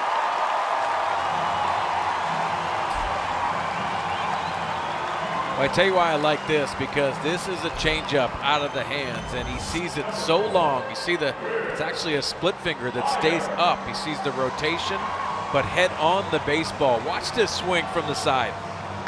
Puts that foot down, and his head and vision are right down on the barrel of the bat, going the other way again the second time tonight. And an easy double for Travis Jankowski, and he continues to flourish with playing time. 6 hits for the Padres, half of them doubles. Bethancourt with a pair. Here's Myers. Watch out. Late swing, and that one screams into the lower deck. Well past the aisle. Fans back in there under the overhang, not expecting to get a line shot like that. Fortunately, no one hurt. Saturday night baseball at beautiful Petco Park, and a big crowd having a great time. 4-3 Padres. Jankowski, leadoff double. I've noticed too that pitchers are starting to pound Will Myers inside with the 2-seamers. We saw it with Ryan Schimpf. That started in that Cincinnati series, or maybe even Toronto. Anyway, Will Myers, the same type thing, Mark. Yeah, and I agree with you. And you're going to have to prove that you're going to take it off the plate.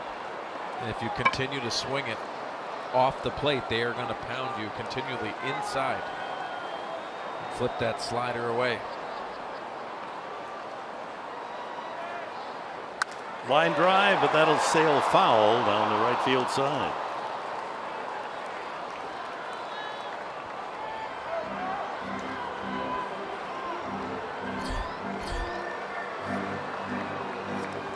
Rough first inning for the rookie Jake Thompson in his big league first start. 30 pitches as the Padres scored 4. Phillies chipping away. It's a 4-3 game. A chance here for San Diego in the 5th.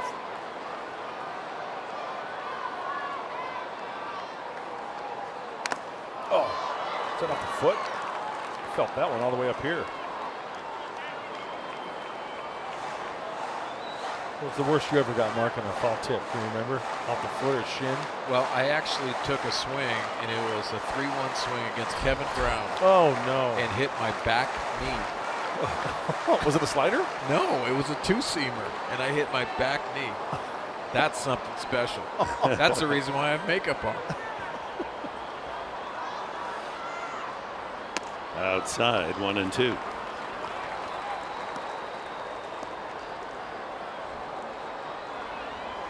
Myers walked and scored in the first. Hit the ball sharply to the second baseman.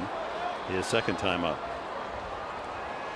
Trying to get that runner to third at the very least.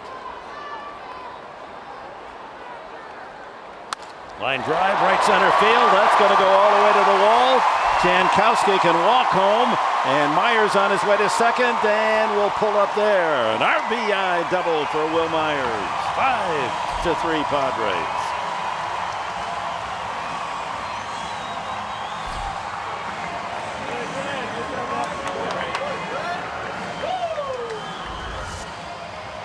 One-two, a pitch that's up. Looked like it was an off-speed pitch. And one thing Alan Zinter told me a couple days ago, he said when Will was kind of struggling, his body was drifting towards the pitcher's mound. When he stays back and that hip doesn't drift, and that good follow-through when he stays tall and threw the ball, that was a perfect swing right there by Will Myers, driving that ball the opposite way. You can almost go back to that line drive that was fouled down the right field line and set him up perfectly. So much of that is your body position, and Will Myers, after that swing, it was a mistake. by Thompson. Even though it was that foul ball, he benefited from that swing. Even though it's a foul ball, he goes into that gap for that right center gap shot. And remember, he was down 2 strikes, 0-2, and delivers that double. Back-to-back 2-base hits from Jankowski and Myers, and the Padres back with a 2-run lead, 5-3. Pete Buchanan sends out the pitching coach Bob McClure to offer some advice to Jake Thompson. 79 pitches for the rookie right-hander. That'll bring up Jan Solarte. And this big crowd cued by the big scoreboard to be loud. Solarte singled in the first Padre run in the first. He lined out to short the last time.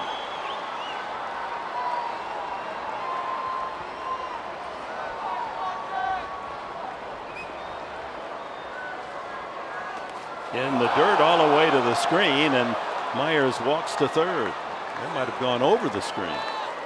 Or did it hit him? Yeah, Solarte hit first. So back to second goes Myers.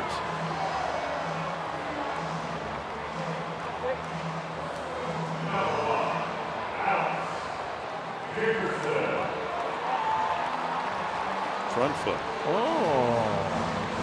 Do a little acting there. That ball clearly hit out in front of his foot, it looked like, didn't it? Actually, had it been a wild pitch, it would have worked more in the Padre favor. Yeah. Myers would have been at third with no one out. So first and second. Alex Dickerson line to right, and a sharp line drive single to center the last time.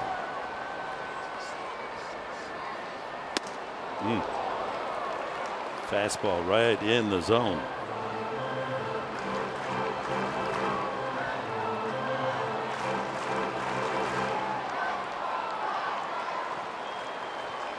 Jankowski and Myers back-to-back doubles. Now the hit batsman. No one out here in the fifth. Padres a run home. Ground ball pulled. There's Howard. A nice play. Nothing doing at second, so he gets the out himself. And moves up the runners. Myers and Solarte in scoring position. Well, let's take a peek back at Will Myers before he hit that double. You look at the swing and his body position. This is the foul ball, but it's a fastball. That's where he's trying to work the opposite field. Then he gets the changeup elevated and drills this into the gap. It's the adjustments you make inside your at bat that benefit you in the long run. And out comes Pete Buchanan, and the major league debut of Jake Thompson ends. He works 4 1/3 to the bullpen for Philadelphia.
It's game break. Giancarlo Stanton. He goes deep, and we're saying mighty deep. 500 plus, 504-foot home run for Stanton. Imagine if that was his home field, Coors Field. Oh. Miami, nevertheless, down to Colorado 9-3 in the 7th inning. He said, well, we saw him here in the home run derby. I mean, he is, right now, you'd have to say, you think home runs in the big leagues. He's number one. I think he's the best power hitter in the game now. It's all about him staying healthy throughout the year. Luis Garcia to relieve Jake Thompson with 1 out. And the Padres have runners at second and third, trying to add to their 5-3 lead.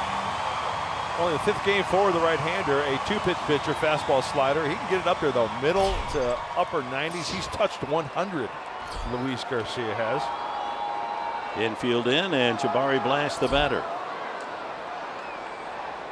Myers at third, Solarte at second. In the dirt, good block by Rupp. Yeah, your tendency, if you haven't faced a pitcher before, is see him out, but you can't do that in RBI situations. So you lock into that fastball. Good take by Jabari Blash on that first pitch. Garcia has worked only 5 innings, allowing 5 hits, 4 runs, one of them a home run. I am not throwing this guy a fastball right here for a strike. I'm going another slider. Even though he missed with 1, I'm going to throw him another slider right here. There it is. 2-0, first base open. And Mark,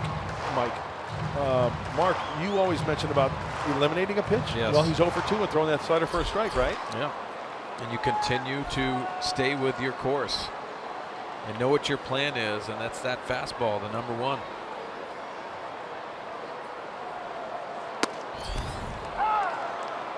Two balls and a strike to Blash.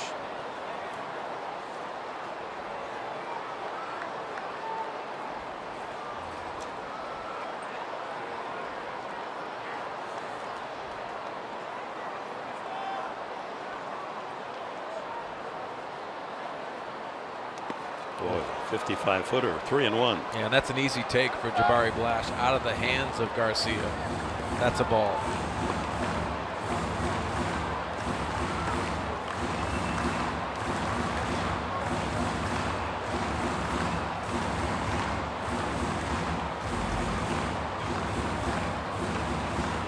Garcia is 29, Dominican Republic. Been with the Phillies now. This is his 4th season.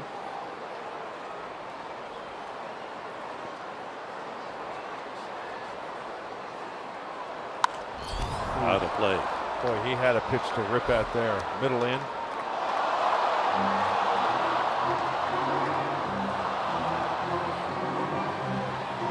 You know, if I'm a betting man, he threw the first 2 pitches. There were sliders that missed. That kid's going home happy. 3-2, first base open. Why not throw him another slider? Best seats in the house. You get a baseball too. Second and third, the Padres 1 out. In the dirt, ball 4. Bases are loaded. Garcia walks the first man he faces, and that'll bring up Ryan Schimpf.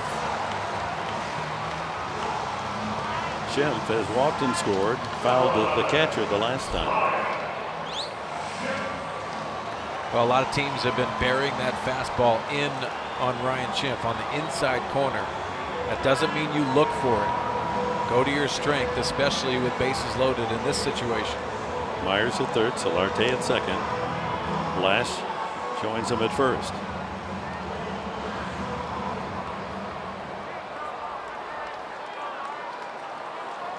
First time that Schimpf has been up there with the bases drunk. And he hits one deep to right field. It's way back and touch 'em all. No, do not touch 'em all. He caught it at the wall, and a runner tags Myers and he scores. Goodness, I thought off the bat that was deep enough to fly out of here, and it just died at the wall. Well, Schimpf, my heart was in the way. I tried to get you a grand slam. Oh, how can you not? We'll settle for a sac fly, and it's now 6-3. Mark, you mentioned it. They've been pounding him in. A hitter needs to make an adjustment, right? Well, he just didn't get the hands through enough. That's all it took. He hit it well, but what, half an inch maybe, if that? the difference between a sac fly and a grand slam.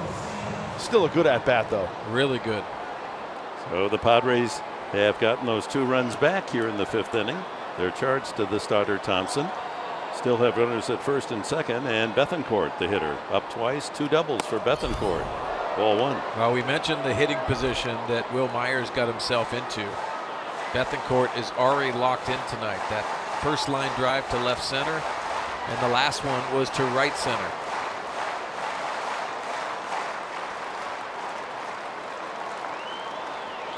First and second, 2 gone now here in the 5th. High chopper to short. Galvis has to charge and is able to throw him out. So the Padres, pair of doubles, get it started. Those 2 men come around to score, Jankowski and Myers.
Six-3 lead as we salute Ken Caminiti as he's inducted into the Padre Hall of Fame. Ceremonies before the game. How does he get that much arm into a throw from the seat of your pants? And the accuracy. I mean, just when he did it with the wood, he would go out there and flash the leather. How many runs did he save over the course of his career? And Mark, when you played with him, he was pretty healthy when I played with him in Houston, but his shoulder was blown out. Didn't he have like a bad knee as well? Yeah, and he didn't act like anything was wrong when he was playing the game. But when you came to the field, you thought there's no way he's going to play this game. There's no chance. And he'd be out there all 9. Buddy Baumann to work to the veteran Ryan Howard. A home run and a double, scored a couple of runs. The home run is 373rd career home run. He needs one more to tie Rocky Colavito, number 76 all time. Protected swing there. That was one of the great trades back, gosh, in the 1950s. And it was a shocker because I think it was the first day of the season or just before the opening day, the Tigers and Indians. Harvey Keene, a batting champion with the Tigers, sent to Cleveland, and Rocky Colavito, who had an arm that was to be jealous of, went to the Tigers, and he hit 374 home runs in his career. Could he ever throw? 1-2 the count. Baumann striking out both hitters out of the pen, Altair and Franco in the last inning. Charles IV. Another ball drilled, and Jankowski has a beat on it, and Howard has hit it on the nose 3 straight times. Our timeless moment brought to you by Coors Banquet.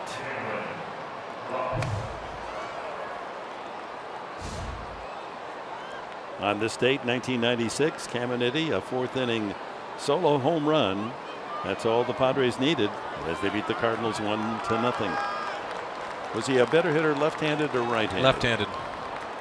He probably had a little bit more power left-handed, but he's more on the pull side, but he could go left center from the left side, and that was his comfortable spot, as you saw in Game 1 of the NLCS against the Atlanta Braves.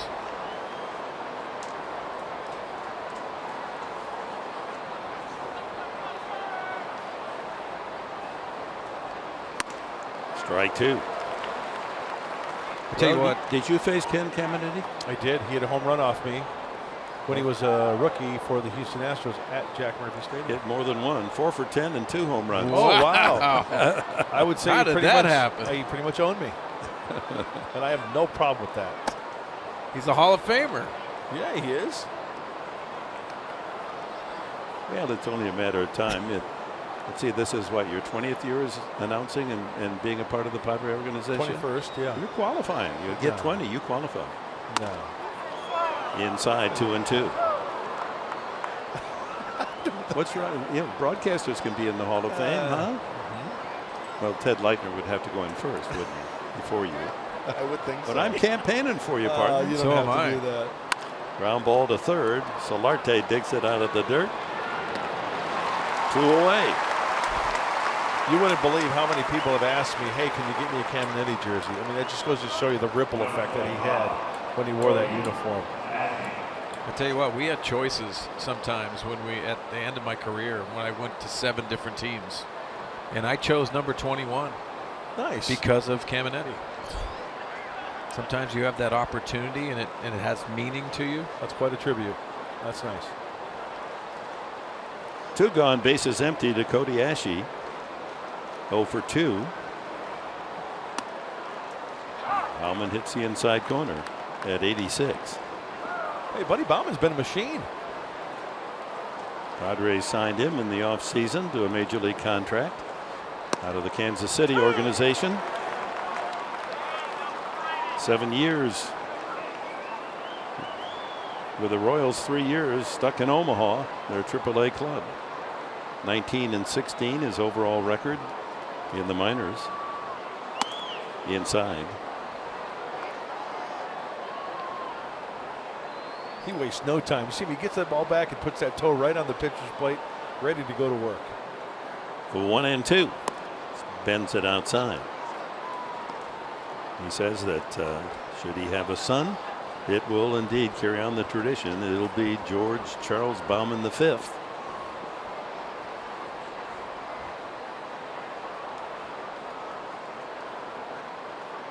Swing and a miss. Strike 3. The 3rd strikeout for Bauman. He comes in, retires 5 in a row. To the bottom of the 6th inning at Petco, the Padres 6, the Phillies 3.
Now the Padres up in the bottom of the 6th inning against reliever Luis Garcia, enjoying a 6-3 lead.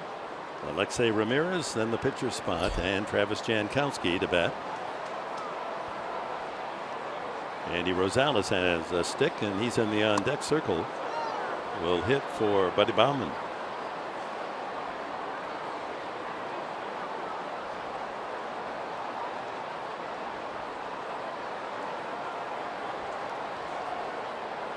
Adam Rosales, a couple of hops out to Galvis, and that's it for Ramirez. This copyrighted telecast is presented by the authority of the San Diego Padres and may not be reproduced or retransmitted in any form.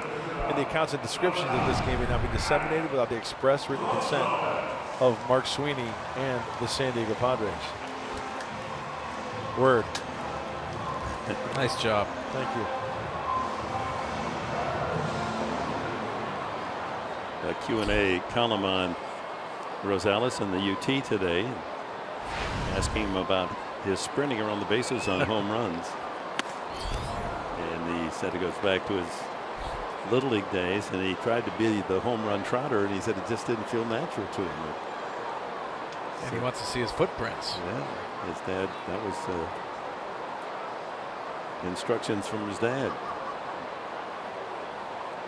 And it's made him a fan favorite wherever he's played. Fans like to see that. Yeah, it's good energy. Play all out. Reminds me of Scott Rowland. Scott Rowland used to do that. Matt Williams. Matt Williams used to do it, right? Get around there and in the dugout before they take it away from you. Brad Hand getting ready. So Bauman does a nice job. Inning in 2/3, 5 up, 5 down, 3 strikeouts.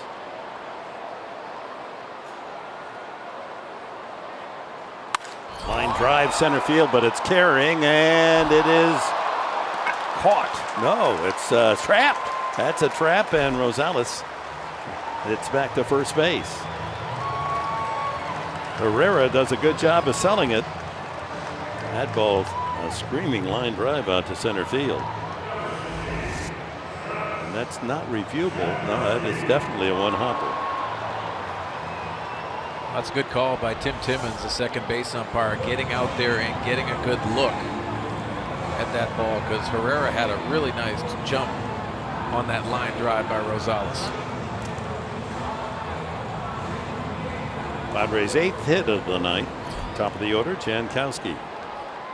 He's got a single and a double, and has scored 2 runs tonight.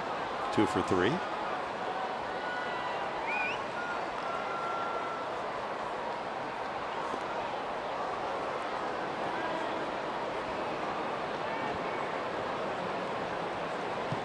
Couple of hits tonight that pushes Jankowski's average over 250.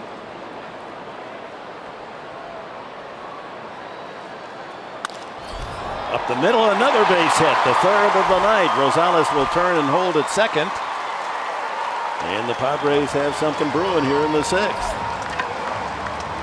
He continues to impress, guys. Travis Jankowski with each at bat at the big league level is being very, very comfortable. Look at his hands in on that one, Mark. Yeah, he's pulling his hands in, but also playing pepper. Now, the bat-to-ball skills right now and the positioning that he's in, we've talked about that all night long. Good balance and his vision on the barrel of the baseball. Grew up near Philadelphia in Lancaster, Stony Brook University. Jankowski, a top draft pick, and maturing before our eyes as a big leaguer. Here's Myers. Walked and scored. Hard ground ball out to second. Doubled in a run the last time. Time for the Cholula flamethrower. What do we got? What's Garcia got? Wow. He's 97, but he's a visitor. He's wearing grays. Right, and you know what another thing? Has he thrown a slider for a called strike yet tonight? No. I don't think he has. He has not been consistent with that secondary pitch. Oh, get on the hot sauce. 2 on, 1 out to Myers. So you got to look for the hot sauce then, right, Mark? You have to. And spin on the slider. Yeah, because if you see him, they're seeing it out of the hands very quickly.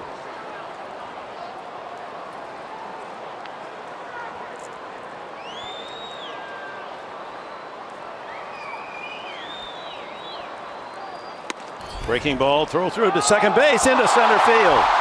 But Rosales unable to scramble up as Herrera backed it up and get over to third.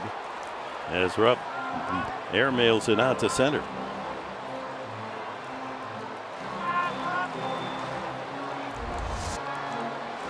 Secondary lead, throw down. Now Hernandez, does he kind of deke? He tries to deke. He tries to deke Adam at second base, but he's not playing along. Good throw might have gotten Rosales. Wasn't a bad effort. I mean, the thought was right, just the throw was long. So a ball to strike on Myers.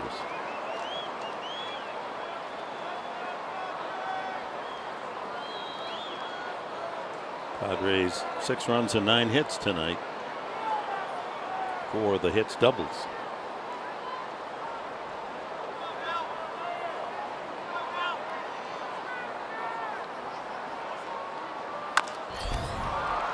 Chopped to short. Galvis on the run, not in time. Had trouble getting the ball in and out of his glove as he made the charge, and Myers sprinting up the line, legs it out. Tough play. Usually those go as base hits.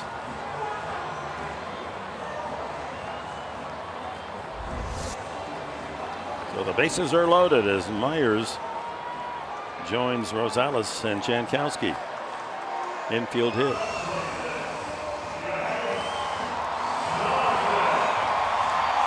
And the base is full for Jan Solarte. Now there's Rosales disrupting Freddie Galvis because he couldn't get past that ball. Bases loaded for the Pods again.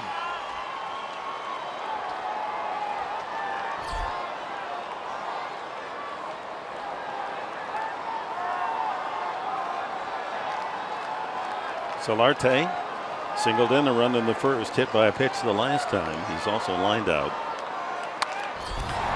And drives that one through the hole into right field. 1 run scores. Here comes the throw to the plate, cut off. Back to second, not in time. And the Padres have 2 more. Solarte delivers. Well, when you can't throw the breaking ball for a strike, you have one thought in mind, especially with the bases loaded. Solarte gets that fastball, middle in, and he drills it past first baseman Ryan Howard. Just smart hitting, feasting on that fastball. Jankowski scores for the 3rd time tonight. And the Padres in the inning have 4 consecutive hits after the ground out by Ramirez. Now watch where this pitch is for Solarte. Down and in. Solarte tends to like that elevated, but that's good hitting, and that's seeking that fastball and looking for it middle in. 3 RBIs tonight for Solarte to hike his total on the season to 48. Well, here comes another guy who likes to hit the fastball. Alex Dickerson 1 for 3 with a line out. Myers at second, Solarte at first.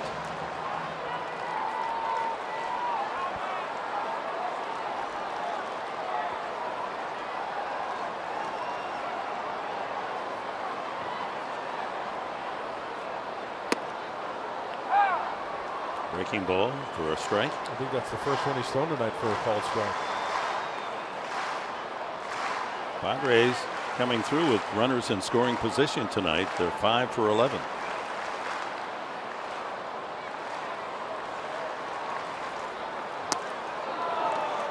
Oh, 2. That's what happens when you throw it for a strike on that first pitch. You can expose a hitter out of the strike zone on the next one. And he'll probably get another one here, don't you think? Why not?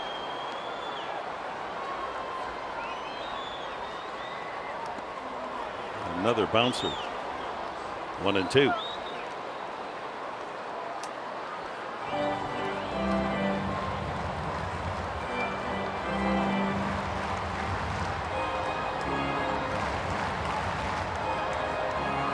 with this Detroit Tigers. They've now won 10 of their last 11. Cleveland won, Tigers won, so the Indians lead still at 2 over Detroit. Strike 3 called. Just did paint that inside corner, and that's the second out. Brings up Jabari Blash. Struck out, flied out, and walked.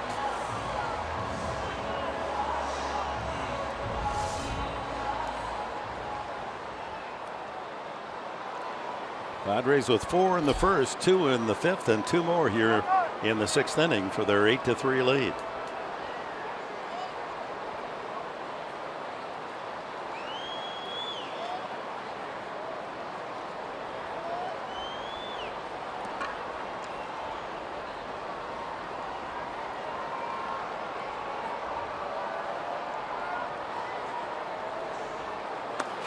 Way outside.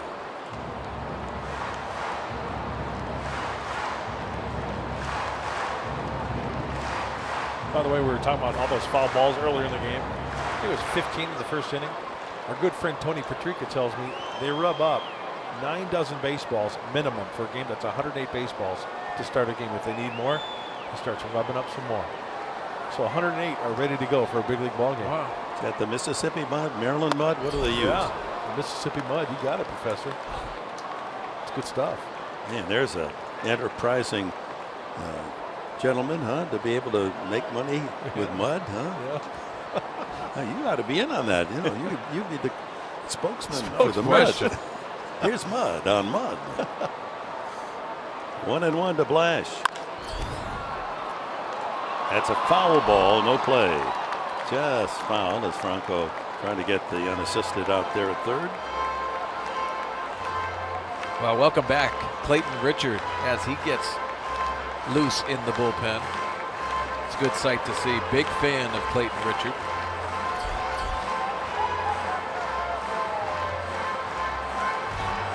Trying to remember, but didn't he wear 33? 33, yes. Before. I always remember him too, winning that, scoring that winning run against the Angels. Oh yeah. Yeah, galloping around the bases. Yeah. Pretty good football player. And from Lafayette, Indiana to Michigan. Swing and a miss, and down goes Blash, and that's it for the Padres. But they get 2 more. 4 consecutive hits. Rosales, Jankowski, Myers, and then Solarte a 2-run single, and it's 8-3.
Padres baseball brought to you by Jack in the Box. Try the new Smoky Jack. Taste it before it's gone. By Petco, your complete pet store. And by your San Diego County Lexus dealers. Beautiful Petco Park. Night has fallen here in our fine city. And we go to the top of the 7th inning and welcome back Clayton Richard to the Padre organization. So glad to see him back in a Padre uniform. It's almost like having a reunion right here at Petco Park. And there you see the numbers for Clayton with the 25 games with the Chicago Cubs. High ERA, so he was released. The Padres admiring left-handers and a veteran of Clayton Richard's status. And also, Dick, when I look at the reacquaintance with Darren Balsley, the pitching coach of the Padres. They had a very, very close relationship. By far his best seasons under the tutelage of Balsley. A couple of 14-game seasons. Then the first pitch is swung on and a long drive to left center. And that's going to bounce into the bullpen. And Galvis with a leadoff double to greet Richard's first pitch. Well, right out of the get-go, I noticed seems to be a little bit more herky-jerky delivery for Clayton Richard. First ball hunting right there in the fastball for the rule book double.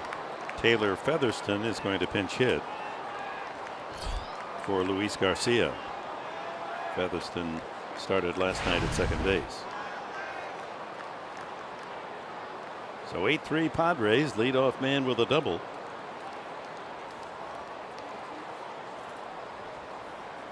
Galvis leads from second. Ground ball foul. Featherston just called up, is had 11 at bats, 1 hit. Looking for his first RBI.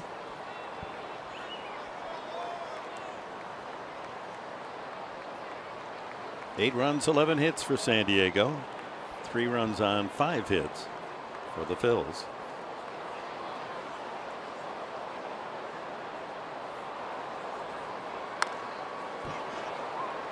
'89 in on the hands. Let's watch the ball out of the hand, out of the glove of Clayton Richard. When he brings it back, he kind of like herky-jerky with it, and he kind of turns it over a little bit. I don't remember him doing that before when he was with the Padres earlier. Maybe some type of mechanism. I have to talk to him about it. Maybe it's staying back. Who knows what it is, but it definitely looks different than when he was here before. 2 strikes the count. Swing and a miss. He got him with a 93-mile-an-hour fastball. 1 away. Top of the order, Cesar Hernandez. Coming at you, 93. Pumping it middle in, and welcome back to San Diego, Clayton Richard. That kid is some kind of strong, too. Hernandez 0 for 3.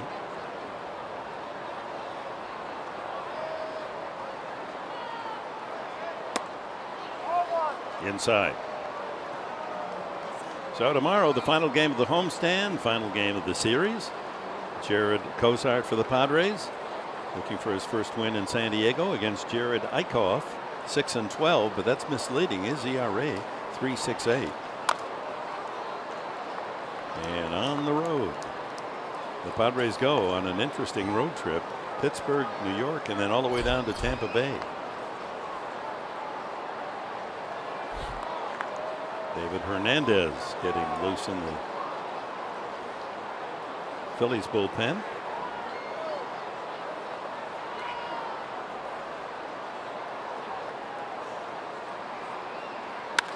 Line to left field. Dickerson on the run and can't get it off the wall. Scoring easily is Galvis. Into second goes Hernandez. It's 8-4.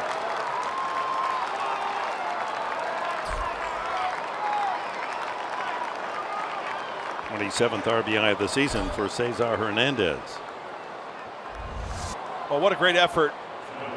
Oh, he drew leather on it. Oh, what a great effort by Alex Dickerson. That ball is hooking away from the left fielder, going towards the line, and you got to just get it a little bit more. He gave a great effort, and he drew leather. Odubel Herrera 0 for 2, hit by a pitch.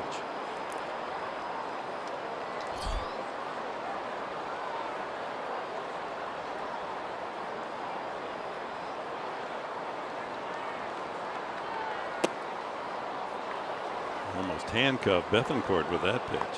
You know, Dick, the more and more I see Alex Dickerson all the way around the swing defensively. Always gives you 100% out there. Busting it in left field. I like him. At this moment, that job's his. Yeah. He's played himself into the regular position. You bet.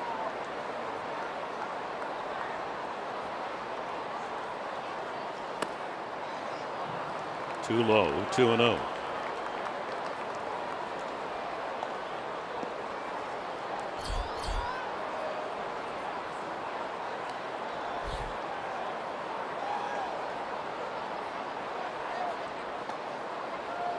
Lots of left-handers in the lineup tonight for the Phils. They had a couple of switch hitters as well. So Brad Hand is up. Southpaw. Pitched an inning last night.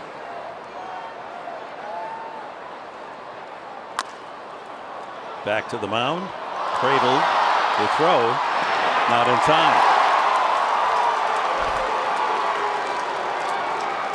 That's going to be the third error of the night for the Padres.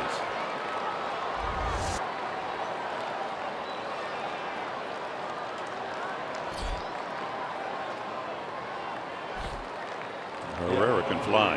Yeah, no matter if you're a team that's 15 games out or in contention, you cannot give away free outs. So a couple of doubles and an error by Richard, and that's going to be all for him on his return to San Diego. And Brad Hand called in to pitch to this left-handed lineup.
By T-Mobile.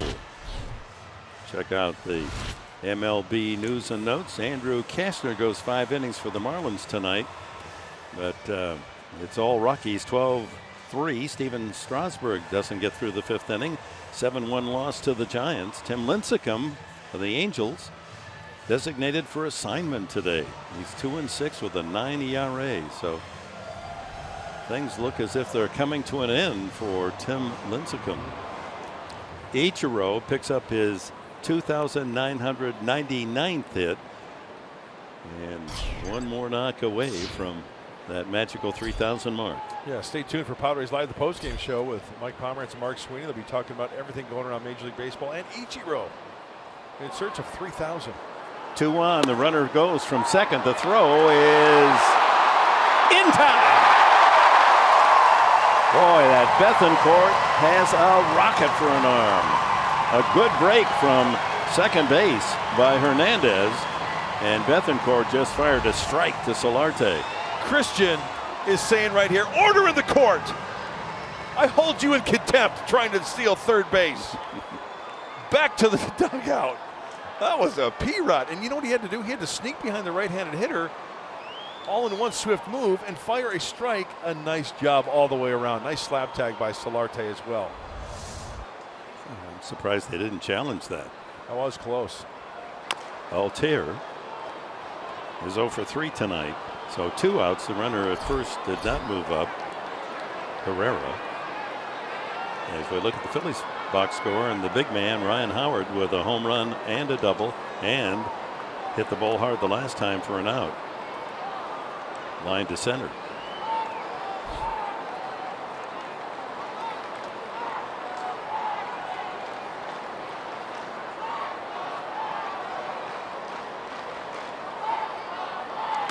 A bouncer. Brad Hand on the season has been a very popular relief pitcher for Andy Green in the now 55 games. He's done great. The strikeouts, 69 in 59 plus innings of work, and pretty darn good splits as well. Tough on the left-handers.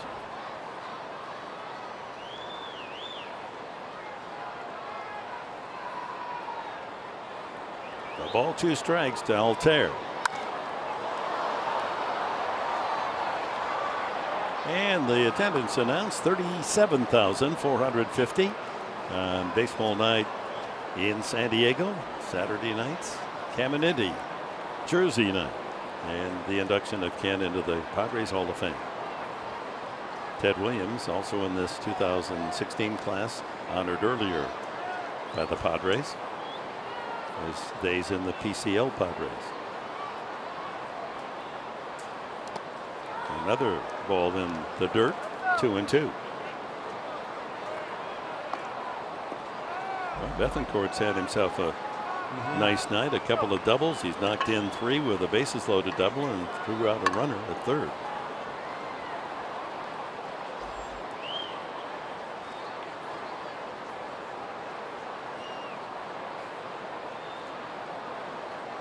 Here comes another slider, it looks like.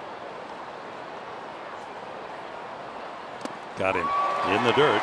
Altair chases and restores order. The Phillies pick up a run on back-to-back doubles by Galvis and Hernandez. We're at the stretch half of the 7th in San Diego. Padres with a 4-run lead.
The Padre fans enjoying an 8-4 lead.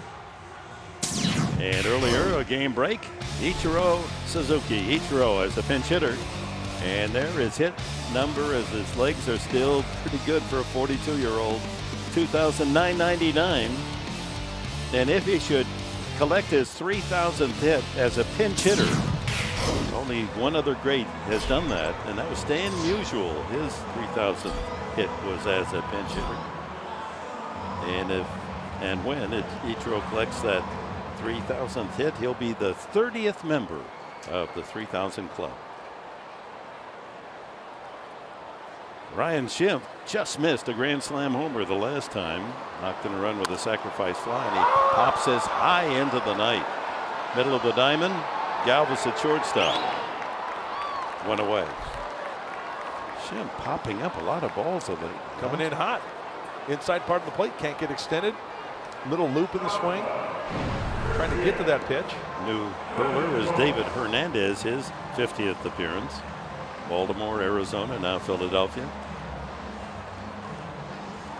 Christian Bethancourt, a pair of doubles. Bases loaded double in the first that got the Padres off to a 4-0 start. And a ground out to short.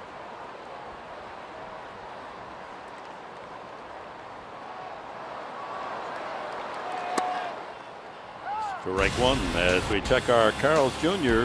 star of the game. Bases loaded, first inning, 1 run in, and he cleans him up. A 3-run double.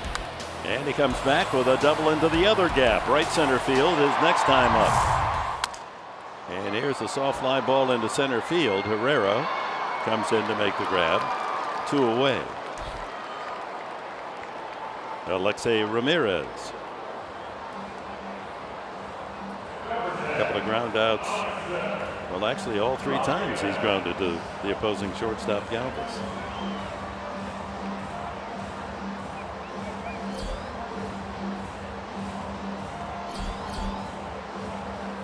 Ryan Buchter getting ready to work the 8th. We're assuming Mauer, if there's a save on the line, the 9th. Inside, ball 1.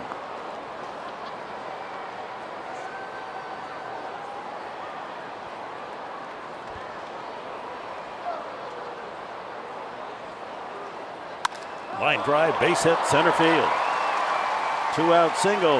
Ramirez, the 12th Padre hit tonight. Oh, we talked about it last night. Alexei Ramirez with that pinch hit home run. Swinging the bat well, and Andy Green will point to the umpire. And the pinch hitter will be announced. Brett Wallace will bat for Brad Hand.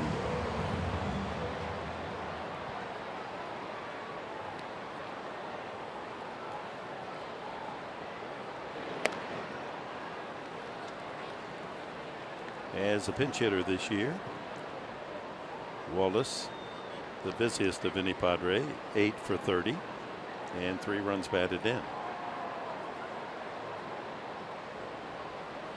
Well, Hernandez has got a pretty straight fastball. It's a 4-seamer. I remember him with Arizona, also a curveball and a changeup. He's a mid-90s, mid to low 90s guy. And there's that straight fastball I was talking about, just up in the zone a little bit. Just had a little bit of run to it.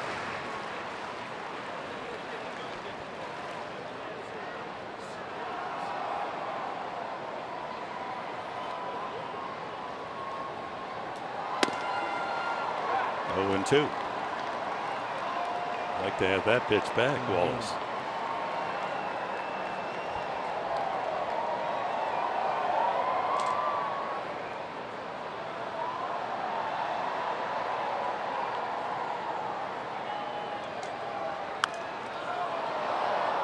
Ramirez with a 2-out single at first base here in the 7th. There's the box score with Jankowski topping the list. A couple of singles and a double and scoring 3 runs. Solarte's knocked in 3 with 2 hits. And Bethancourt a pair of doubles and 3 RBIs.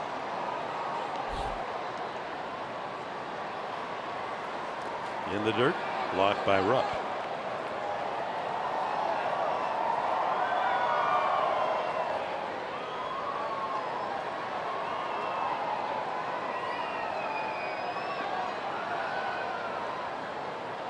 He might get another breaking ball here. Shift on.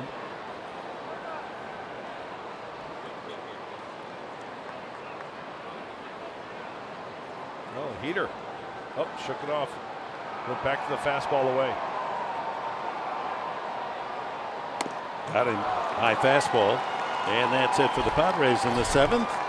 To the 8th inning. 8-4 for the home side.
As we honor Ken Caminiti, inducted into the Padres Hall of Fame tonight, on a night that the Padres bring their offense 8-4 right now in the top of the 8th inning. When Mark and I see on Padres Live, the post-game show brought to you by Cox Communications, we're going to break down everything that happened on the field, but really it was what was before the game that mattered most. Yeah, an emotional night for a lot of us that spent time with Ken Caminiti and honoring him with the Hall of Fame. What a special night. You saw Trevor Hoffman, number 51. He's going to go in the regular Hall of Fame, hopefully this year, but what a special night for Cammy and his family. Great turnout here at the ballpark. Some free Ken Caminiti giveaway shirts. Big crowd to watch the Padres taking on the Phillies. Dick and Mark, we see you on the post-game show. Again, we'll recap everything that happened in the ceremony before the ball game, honoring Ken Caminiti. Also, hear from Andy Green, and we'll take you around baseball. Some great highlights tonight, as well as Ichiro approaches hit 3,000.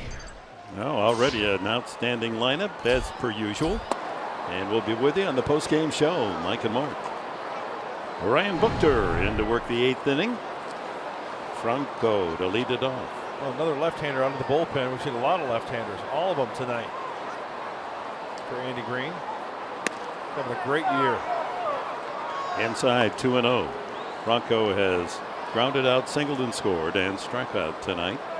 Go back to the pregame ceremony, and the executive chairman, Ron Fowler, has been a Padre fan for life, and he remember when he first took over in that role, how excited he was. And who would have thought this kid from Minnesota would be owner of a major league team? And I think he's very instrumental in making sure that the Padre tradition continues to live, and live royally there with Randy Jones, part of that tradition.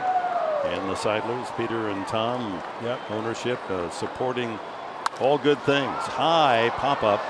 Right side to shift on, so Schimpf has to go over to his more normal position to make the catch. Follow Padres Baseball live with the MLB.com at-bat app. Stay up to the moment at any moment with game day, live game video highlights, StatCast news, and more. Download MLB.com at-bat, the #1 app for live baseball on your phone and tablet. Tommy Joseph is going to pinch hit for Ryan Howard. Howard, a home run, a double, and a line out to center.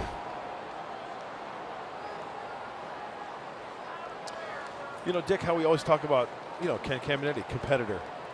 Players on the field. The guy's a competitor. He loves to compete. Well, we just saw two guys, Randy Jones and Mr. Ron Fowler. And you can include Peter and Tom Seidler. Everybody in that Padres front office. These two guys are competitors in their own right.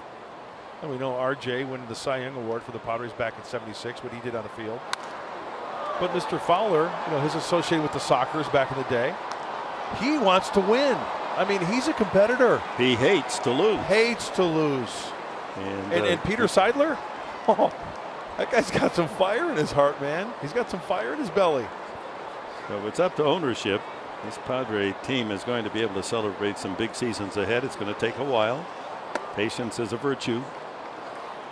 But they've certainly gone into the bank account in a heavy way to buy international players. Something like $80 million they've spent this year. Joseph had a big hit last night. It's another pop-up. And Schimpf has a second chance. 2 away. That'll bring up Cameron Rupp. Rupp is lined to first, safe on an error by Ramirez, a throwing error, and grounded to third. The damage last night, knocking in 4 of the 5 runs in the 5-4 Philadelphia win.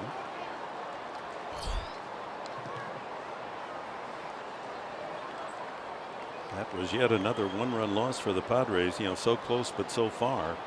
The 1-run games, 13 and 22. You're that close and not getting your share of wins.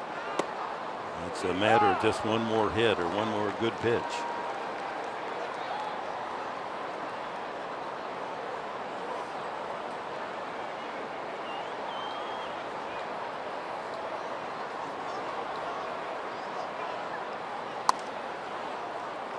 And a reminder, our game presented in brilliant HD by Sony.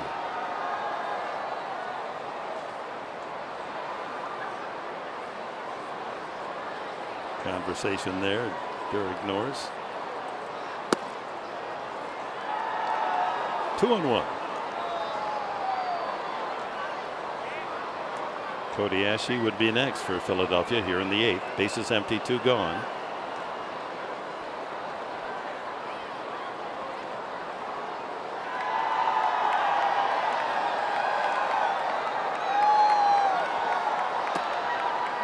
Three balls and a strike. I just found out from a fan on Twitter that baseball rubbing mud comes from the Delaware River from a secret spot in South Jersey.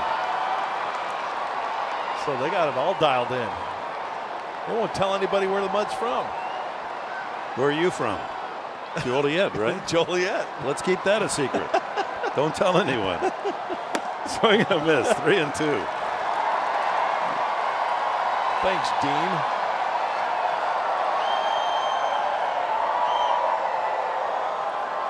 Everybody having fun tonight in the ballpark. They're going home with their Caminiti jerseys. The Padres right now with a 4-run lead. Full count. Cameron Rupp. Out of play. Well, the final game of the series and homestand tomorrow. Again, Cosart for the Padres. Eichhoff 6-12 for the Phillies. Padres will take their United charter after the game to Pittsburgh. Arrive there in the wee hours. Off day tomorrow, or Monday rather, and then Tuesday they open against the Buccos. Luis Perdomo will pitch the opener of that 3-game series. Full count. Swung on and missed, strike 3. A perfect inning. Ryan Buchter. Padres come up bottom of the 8th inning. It'll be the top of the order, and Travis Jankowski seeking his 4th hit of the night.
You can go through 2 or 3 in any season, and you just got to find a way to be productive whenever you're not swinging the bat. So, just taking walks, stealing bases, doing anything you can, running the bases well.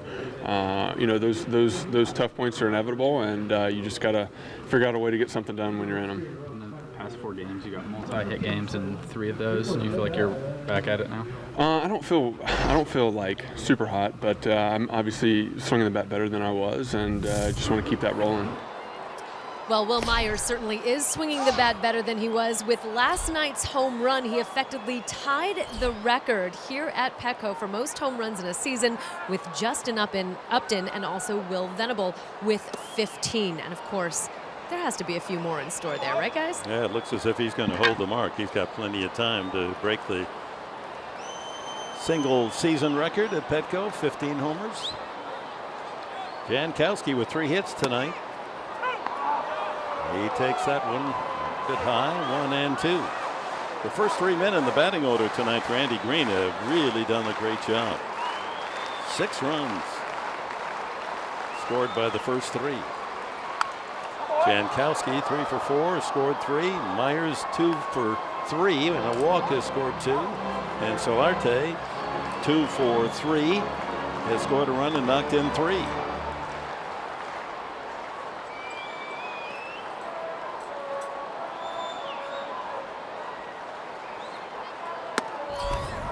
Just inside, says plate umpire Mike Evers. Yeah, you know what? Foxcracks had that right on the corner, but with the way that Rupp had to reach across pitch number 5. Nissan Foxcracks. High and outside, 3-2. Brandon Mauer.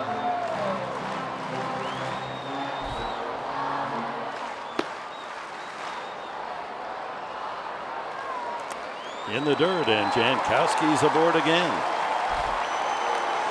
4th time tonight, reaching safely. First walk from Hernandez. And Will Myers walked in the first inning and scored. Hard ground ball out to second in the second. Double to right center, knocked in a run and scored himself in the 5th. And a scratch hit, infield hit in the 6th.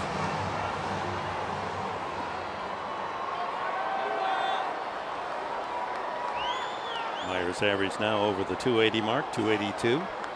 Ooh, almost threw that one away. It's always good to add on, right, Professor?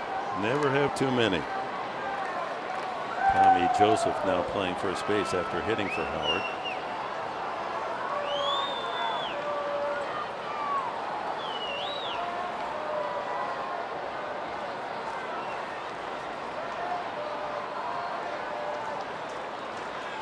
Pitch out. Jankowski not going.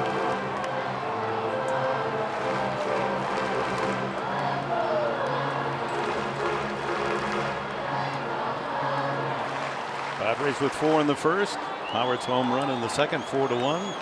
2 more for the Phils in the 4th to make it 4-3. The Padres came back with a deuce in the 5th, then a 2 in the 6th to make it 8-4.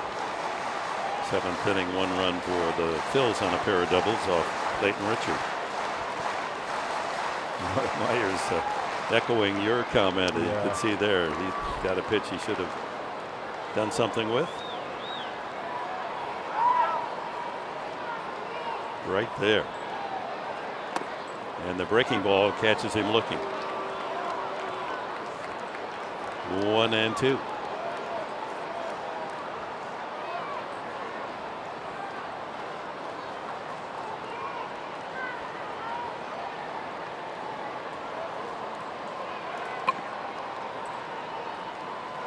And he knew that was in there. Strike 3. Second strikeout for Hernandez. Well, Will Myers had a couple of pitches to really do some damage. And David Hernandez went about it as if, you know, I'm not going to give him a good fastball. He got one good fastball. That was it. First pitch was the pitch out. There's the breaking ball. He's going soft, right? Going soft again and fools him big time.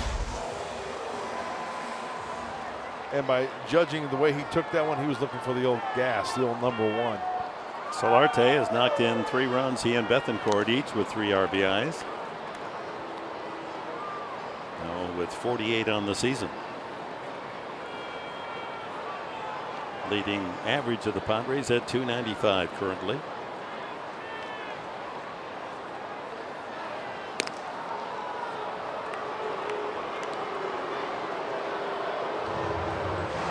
More likely that Jankowski, if he has an idea of stealing, will do it with 2 away.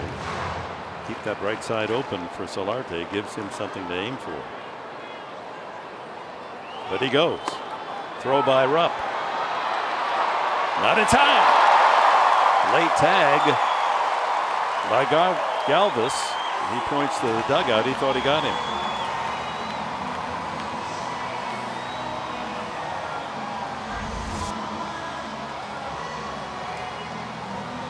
Does he whiff on the tag? I think he whiffs. Yep, I think he got his left hand in there. He goes around the arm and now makes the tag. Yep. Too late. Number 24 for Jankowski. Since June 21st, trails only Billy Hamilton of the Reds.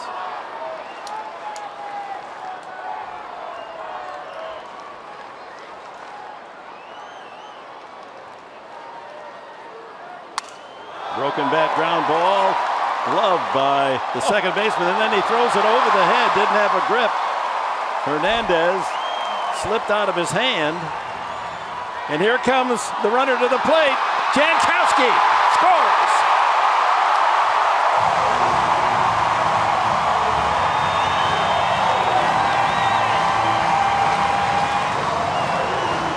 So what happened there? Solarte crossed the bag and headed towards second, or took a step towards second, so he's live bait then, and the first baseman alertly makes the play, but turns his back.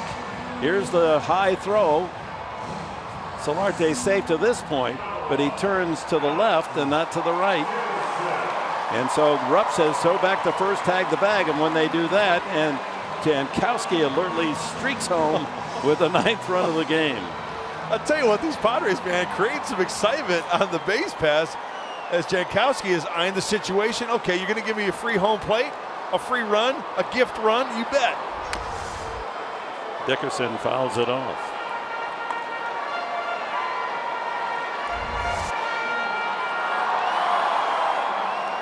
But he sees Jankowski coming home. Yep.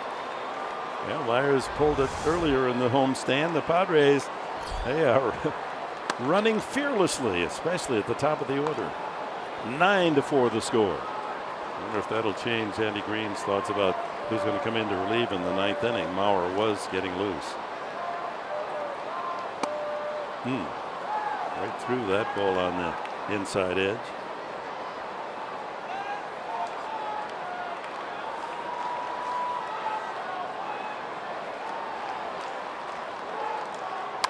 Line drive, right field corner, fair. Dickerson on his way for 2. And Alex Dickerson has his second hit in the game. Rifles that one into the right field corner. This kid is something else. He is fitting right in. He is swinging the bat like he's a 6-year veteran. He's turning on pitches. He's taking pitches the opposite way. Everything he hits is solid. And Dick, you remember when Steve Finley joined us earlier in the year? He was making his rounds in the minor leagues, and he was saying even his outs were line drives. Alex Dickerson, I'll tell you what, the line drives off his bat are smoked. He's got a great looking swing.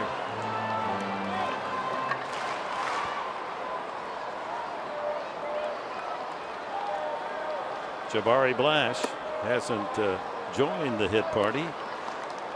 Struck out a couple of times in flight out. He did walk. So Jankowski scores for the 4th time in the game. Darren Balsley there with Will Myers. 2-1. How about our rooftop shot? You know, it's brought to you by Pinnacle on the Park. It's down on Petco, 37,450. Watch the Padres roll out 9 runs, and Blast with a high fly ball to right. Altair makes the catch. The Padres settle for 1, and we go to the top of the 9th inning. Jankowski and the Padres steal second, and eventually comes around from second to third and steals another. 9-4.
Play of the game. It came before the first pitch. The ceremonial first tosses from the three Caminiti girls are plays of the game. Part of the celebration, Mark Sweeney, Trevor Hoffman, Carlos Hernandez, the receiving end of the pitches from the three ladies. They certainly represented their family and their father well. So top of the ninth inning, and Brandon Maurer, not a save situation, but Padres want to give him the work. Will face Ashley Galvis in the pitcher's spot. 95 on the first delivery.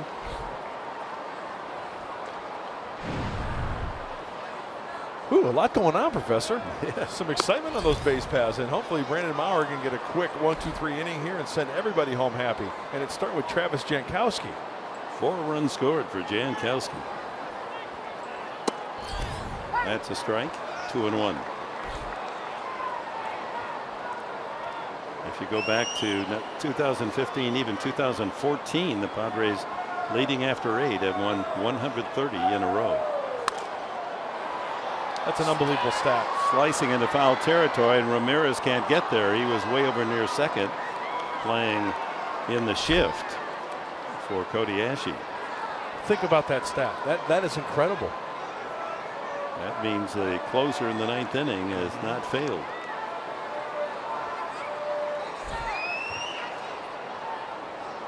Andy Green's club trying to split this series, set up the rubber match tomorrow. And the count stays at 2-2.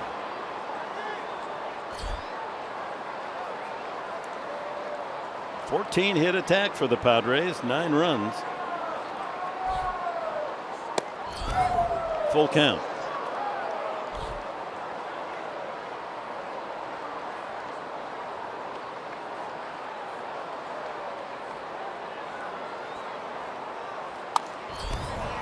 Another foul. So the first 4 men in the batting order tonight with 10 hits. 3 Jankowski, 2 Myers, 3 Solarte. He got a hit on that play at first where he turned toward the infield and was tagged out. And 2 Dickerson. Line by Myers. Skips down into the right field corner. On his way to second, Ashe with a double. Myers almost flagged that ball down. Looking ahead tomorrow, 1:40 game start, 1 o'clock here on Fox Sports San Diego. A couple of Jareds, Eichhoff for the Phils, 6-12, but that's misleading. The record is ERA is deserving of a better 1 loss, 3.68. And Jared Cosard makes his second start for the Padres, former Marlin, looking for his first San Diego win. And we hope you'll join us if you can't make it here in person. Padres Live, the pregame show at 1 o'clock. Freddie Galvis doubled his last time and scored. Also knocked in a run with the ground out earlier in the game. And Freddie is having a good year in the RBI column, 41.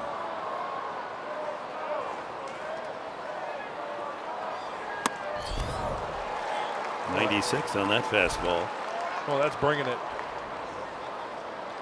Brandon Maurer letting the beard go a little bit and letting the salad flow.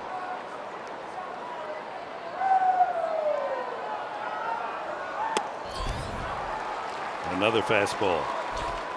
Galvis can't catch up. 1-2.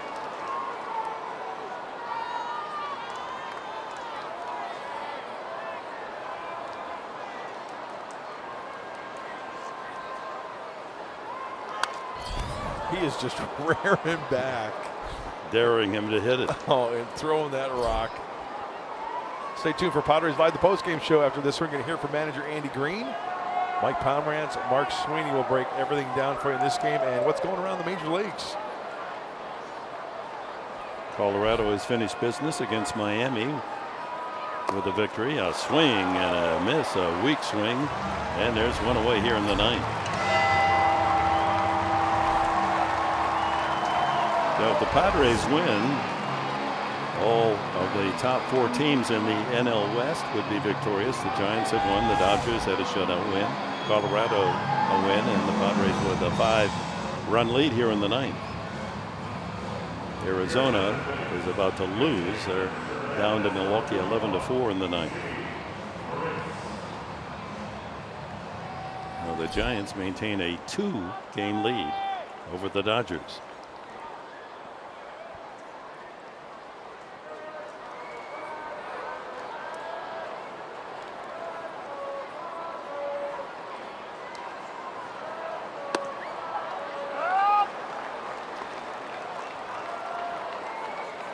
Jimmy Paredes is the pinch hitter, switch hitter.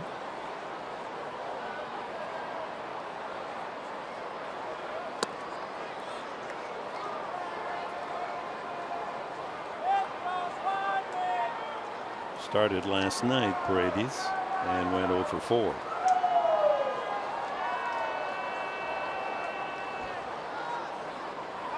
Ashe at second. 1 out in the 9th. How'd the Rocks do tonight? Did they make any ground in the wild card tonight? The Rockies? Well, they won.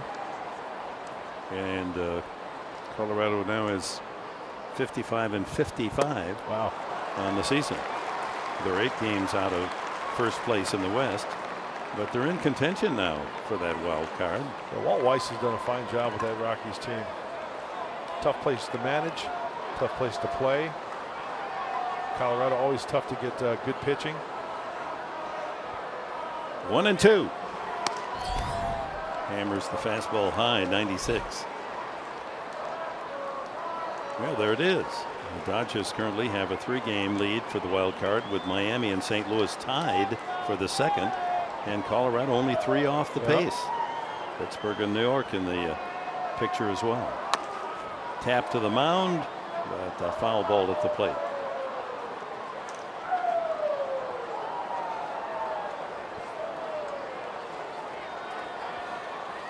12-6 was the score in Colorado, the final.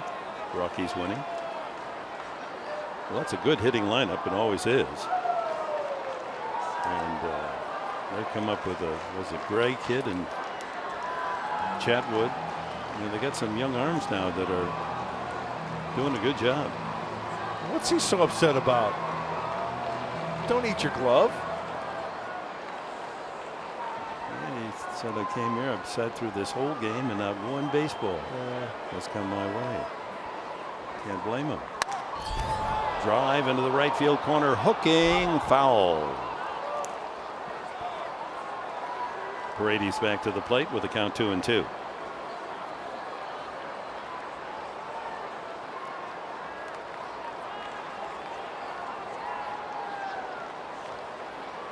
So we won't have to pack the long johns for the upcoming trip, will we? No. The humidity tour continues, I guess. But in Tampa, we'll be inside. Right. So we'll be under a controlled environment. But Pittsburgh, get hot. New York, a squatcha. That ball hit well to right center field. That turns Blanche around, and the ball is gone. Paredes drills one into the home run deck. A 2-run shot, and that makes it 9-6.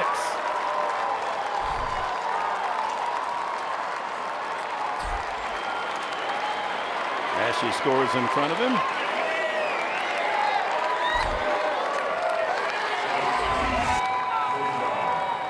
Well, Pitcho was up in the zone, all over it. Only his 3rd home run of the season. Got all of that fastball. Top of the order, Cesar Hernandez. RBI doubled his last time. He's 1 for 4 in the game.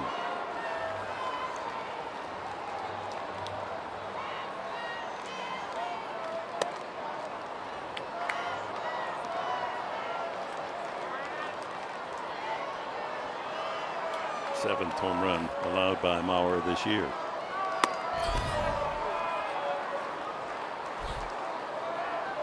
Two and 1.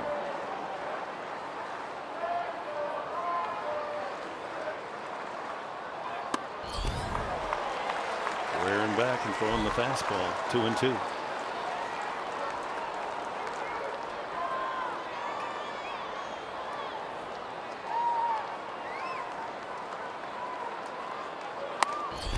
Overthrowing. Full count. Not an easy inning for Mauer. 25 pitches. Yeah. Leadoff double Ashe did strike out Galvis. And the 2-run homer.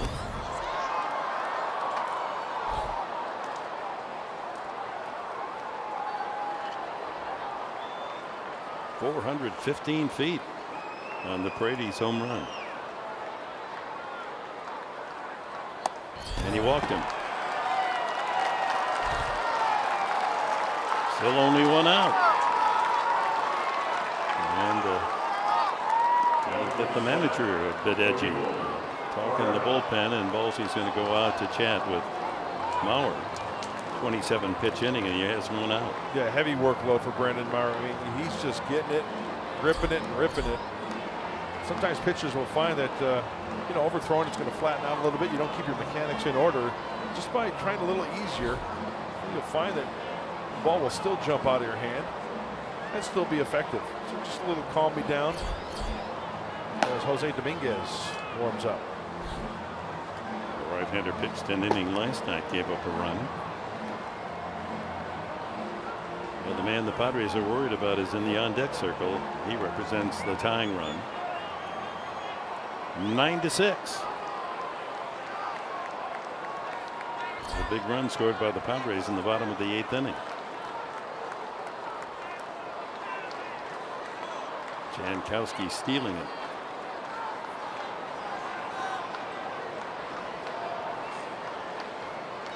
Odubel Herrera 0 for 3.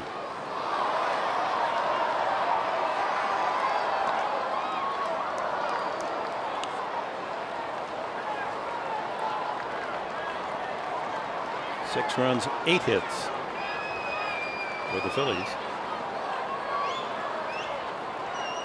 That's Aaron Altair on deck.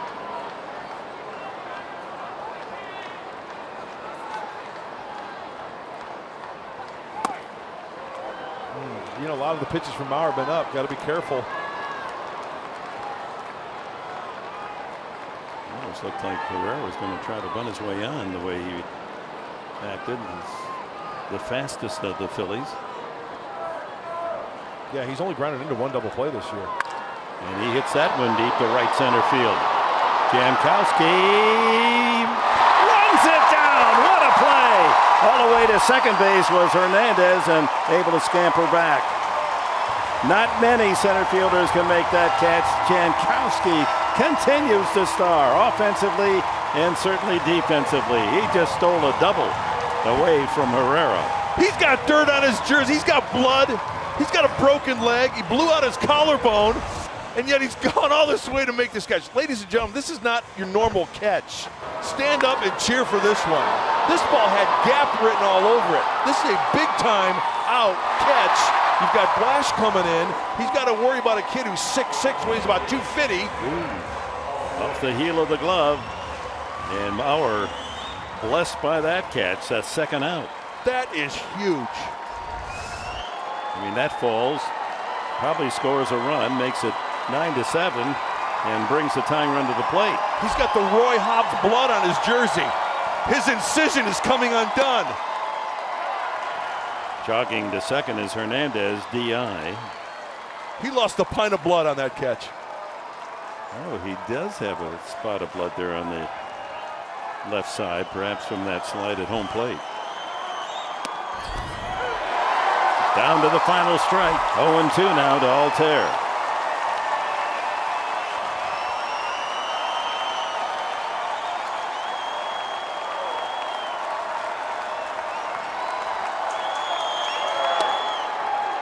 Just a little low.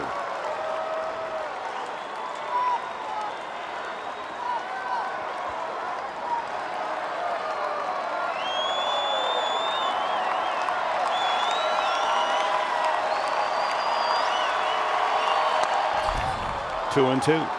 97 on that fastball. Close to a strike.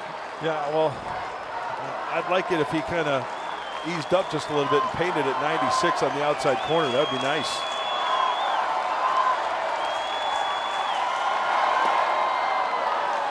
Goes to the breaking ball, full count. Laboring here in the ninth. 35 pitches from Mauer.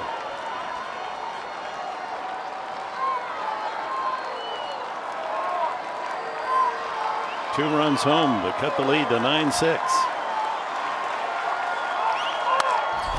Line drive, left center field, no one there. All the way to the Saquon Casino sign, and into second goes Altair. 9-7. Hernandez scores, and now the tying run comes to the plate. And it's the man with 20 home runs, Maikel Franco. Up with the slider. Had some type of cutter slash slider spin on it. And wow, that's pitch number 36 for Brandon Mauer. 3-run ninth inning for the Phils to cut the lead to 9-7. Here you've got your star closer on the mound. Non-save situation, and he's worked himself into a tough inning. 36 pitches, 3 runs have scored. Started with a double by Ashe, 1 out after Galva struck out. The 2-run homer from the pinch hitter Paradis for 80s. Then the walk to Hernandez. He comes around to score on Altair's double. Altair at second. 2 outs. And the most dangerous of the Philly batters, Maikel Franco, 1 for 4. 20 home run season for Franco. Breaking ball, strike 1.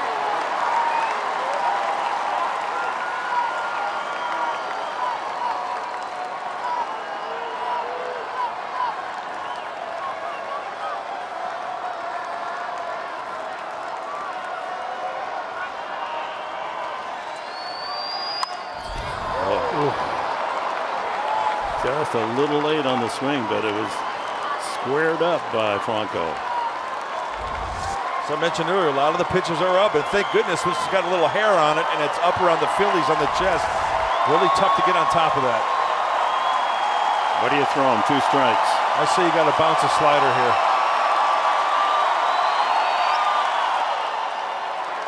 Breaking ball, low and outside. Franco doesn't bite. 1 and 2. If you throw him that slider, you better make sure you don't throw it in the zone. Something to speed up his bat. You better locate away, give him right field. Franco representing the tying run here in the ninth. Ground ball to first. Myers has it. Ball game over. Padres 9. Philadelphia 7. Here's Mike Pomeranz. Dick, thanks very much. Boy, got a little tense there at the end. We're going to recap everything that happened on the field. The big night, though, Ken Caminiti and his family, as Ken is inducted into the Padres Hall of Fame. A recap of the full evening in a moment.